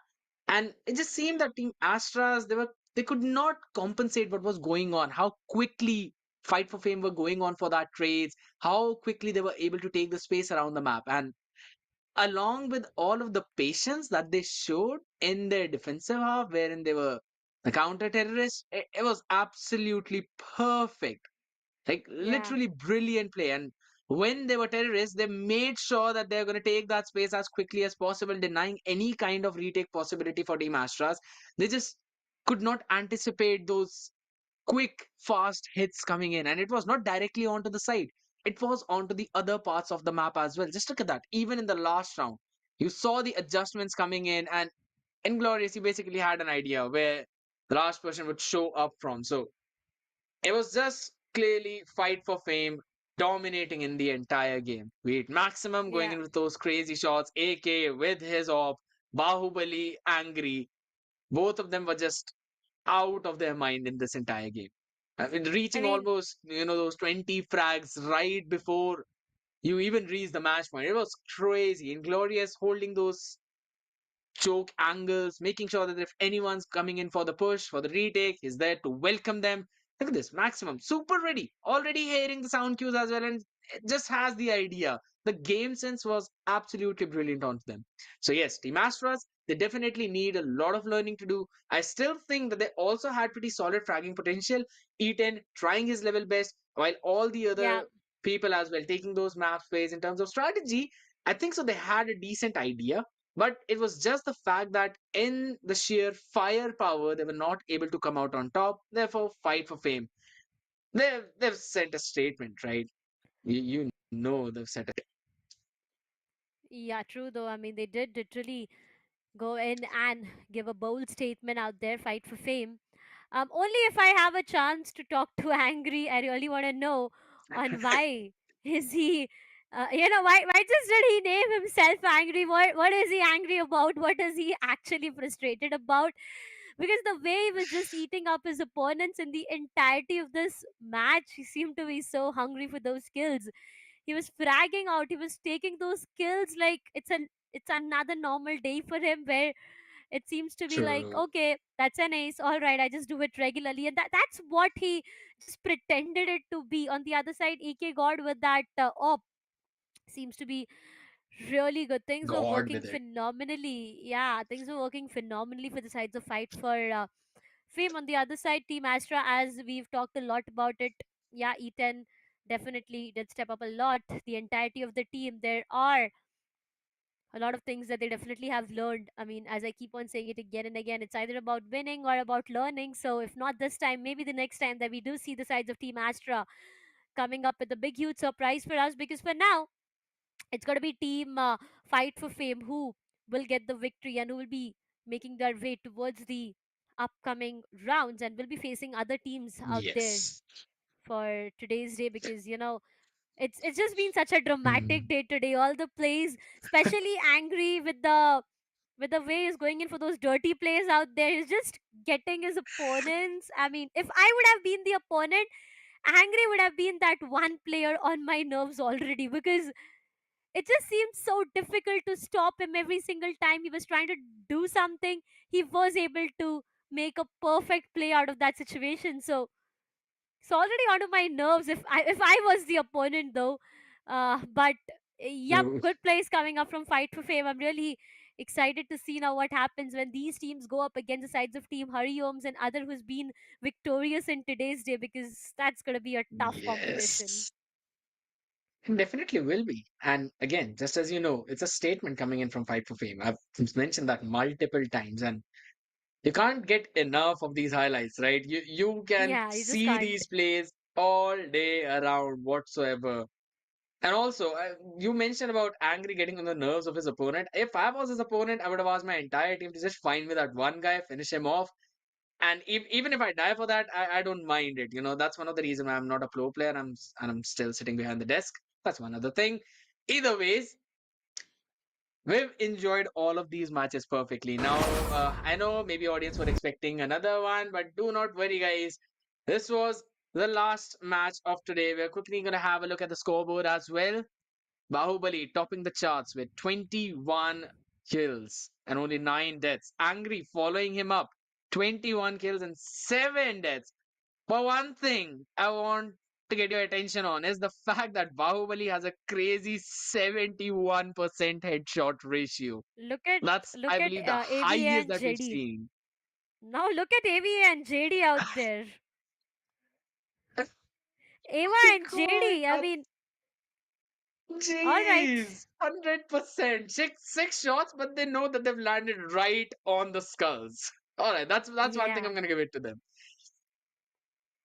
But it's all been super perfect, honestly, especially for Fight for Fame. Yes, for Astra, hurdles that they could not cross, but they'll be practicing, they'll be preparing, and we do expect them to improve and then move forward as well.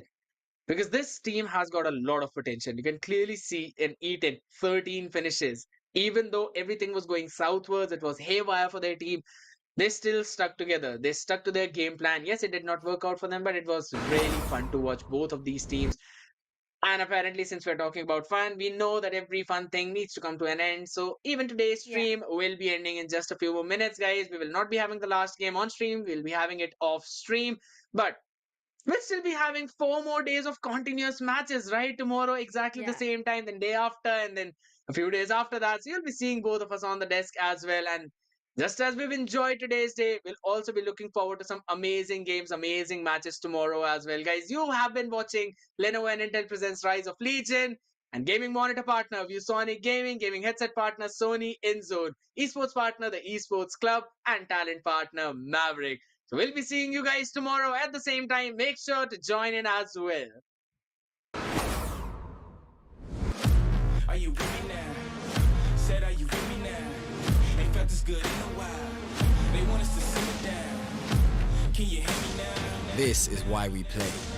Gaming is something more. I feel it coming It's a now. community made vibrant and real by AI. Technology helps us to be part of something bigger. Games play as if they were real life. Are you with me now? Said, are you with me now? Ain't felt this good in a while. They want us to simmer down. Can you hear me now? Am I going in and out? I stop and just look around to see if you're with me now. This is why we play. A community. Thousands of communities. Tell me, are you with me now? Ready to put it down. Start at the bottom, already forgot it, but they won't forgive me now. You really ain't ready now. You haters just in the crowd. Nothing can hold you back. So, why do you play?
Do you want to go for a coffee?